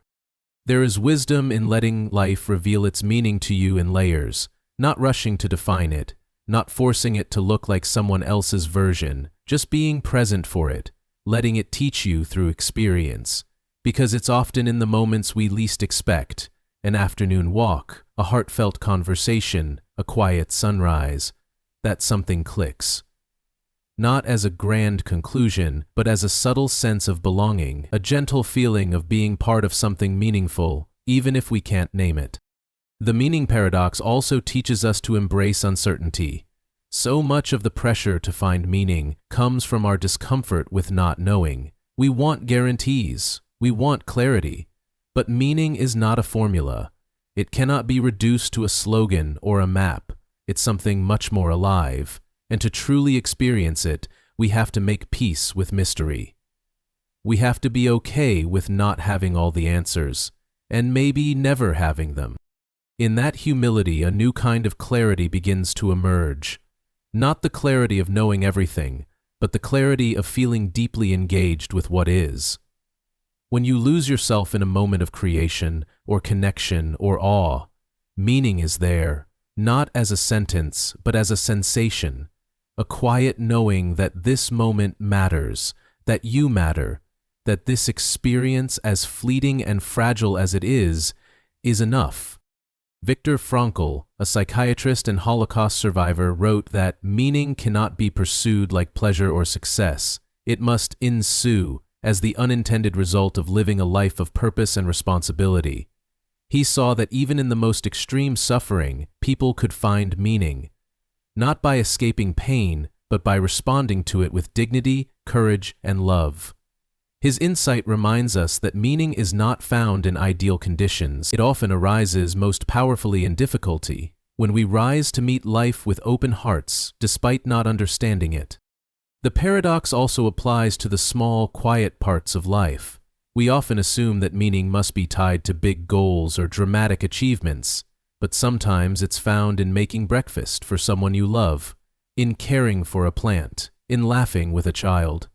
These moments don't shout, they whisper, and their meaning is not in what they accomplish, but in how they reflect your values, your care, your presence. Meaning in this way is something we generate by how we choose to live, not by what we receive, but by what we give. This realization can be deeply freeing. It means we don't have to have everything figured out before we begin. We can start now, with what we have, where we are. Meaning doesn't require perfection. It requires engagement, a willingness to say yes to life, even when it's uncertain, especially when it's uncertain. And perhaps that's the most beautiful part of the meaning paradox, that you don't have to wait for the perfect moment to begin living meaningfully. You just have to begin. You have to listen to your curiosity, your longings, your intuition, follow what moves you, pay attention to what brings you alive, and in doing so, meaning will start to take shape, not as a single revelation, but as a thread woven through your days. So if you're feeling lost, if you're searching for meaning and coming up empty, take heart. You haven't missed it. You're just looking too directly. Instead of trying to grab it, try living into it. Plant something, create something, help someone, love someone, reflect, feel, stay open. Meaning doesn't arrive all at once. It accumulates. It reveals itself in retrospect. You look back one day and realize that the life you were building, with all its questions and messiness, was meaningful all along. The meaning paradox teaches us that meaning is not a destination we reach, but a relationship we cultivate. It grows in the soil of daily life. It deepens with time. It unfolds in its own rhythm. And when we stop searching for it like a prize and start living with intention, attention, and heart, we find that meaning was never hiding. It was simply waiting for us to begin. The paradox. Paradoxes are puzzles that tease the limits of logic. They reveal contradictions that shouldn't exist, yet somehow do. They point to truths that cancel themselves out but still feel undeniably real. We encounter them in philosophy, in science, in relationships, and in the experience of being alive, and the more we engage with them, the more we are drawn in. We try to resolve them, explain them, or make peace with them, but as we go deeper, a strange thing happens. The very act of trying to make sense of paradoxes seems to unravel our sense of certainty. This is the paradox. The more you try to make sense of paradoxes, the less sense the world seems to make. At first, paradoxes feel like riddles to be solved. They invite us to think harder, to push the boundaries of reason. How can something be both true and false at the same time? How can time be both linear and illusory? How can you gain freedom through discipline or find clarity through confusion?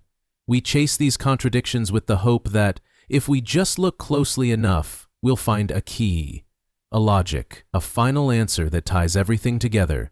But that key never quite appears. Instead, the deeper we go, the more the lines between contradiction and truth begin to blur. This is not a flaw of logic, it is a feature of reality. The world itself is full of paradox. Light behaves as both a particle and a wave. The mind is both part of the brain and the thing that questions the brain. You grow stronger by tearing muscle fibers down. You find peace not by clinging, but by letting go. These aren't just intellectual curiosities. They are fundamental parts of how life works, and trying to resolve them often creates more tension, not less. The paradox shows us that paradoxes are not problems to be solved, but truths to be lived. They ask us to hold two opposing ideas at once, not to choose one, but to sit in the space between. And this space is deeply uncomfortable for the rational mind. We like clarity, we like resolution.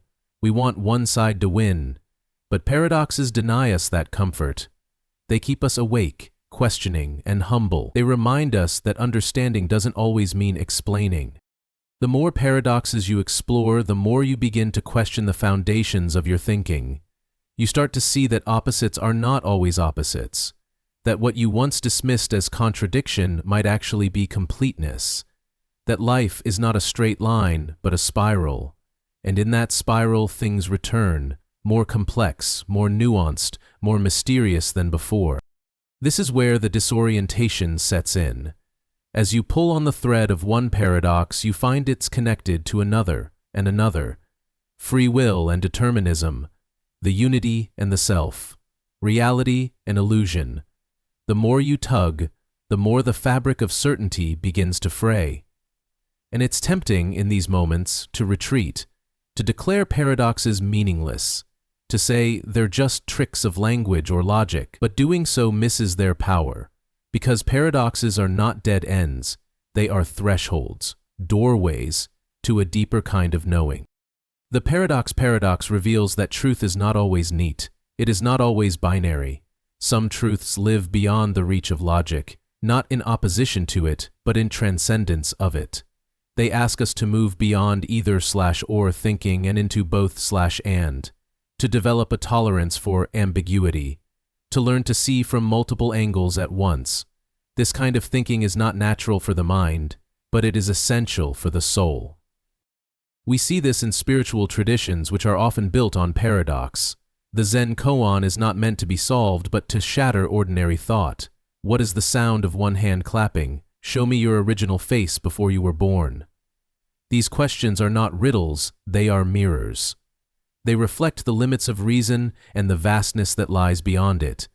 In silence, in presence, in surrender, we begin to feel the answer, not with the mind, but with something deeper. The paradox also applies to how we experience ourselves. We are both changing and constant, both individuals and part of something greater. We are full of contradictions, kind and cruel, brave and afraid, selfish and generous. Trying to make perfect sense of ourselves leads to confusion, but accepting our complexity leads to peace. When we stop needing to resolve the paradox of being human, we can begin to love ourselves more fully. In this way, paradox becomes not a mental trap, but a spiritual teacher. It leads us away from the illusion of control and into the practice of surrender. It reminds us that not everything needs to be figured out, that sometimes sitting with the question is more important than having an answer. That truth, in its deepest form, is not an equation, it is a presence, a way of being, a kind of stillness at the center of all contradiction. And maybe that's the ultimate lesson of the paradox, that trying to make total sense of the world is itself a paradox. Because the more you try to wrap your mind around life's mysteries, the more mysterious it becomes. But if you can relax your grip, if you can stop trying to pin it all down, something shifts. You begin to feel the truth of paradox rather than needing to solve it. You begin to trust the mystery rather than fear it. So if you find yourself overwhelmed by all the contradictions, by the tension between freedom and fate, self and other, chaos and order, breathe. Don't fight the paradox. Sit with it. Let it soften your edges. Let it humble you. Let it open your heart. Because paradox doesn't mean the world is broken, it means the world is more whole than we can understand. The paradox teaches us that the search for clarity sometimes leads us deeper into wonder, that the more we seek answers, the more we are invited to live the questions, and that the truest understanding may not come from resolution, but from reverence. From learning to dance with the paradoxes rather than trying to conquer them, and in that dance we may find not certainty, but something better. A quiet, expansive awareness that this life, in all its contradiction and complexity, is deeply, beautifully alive.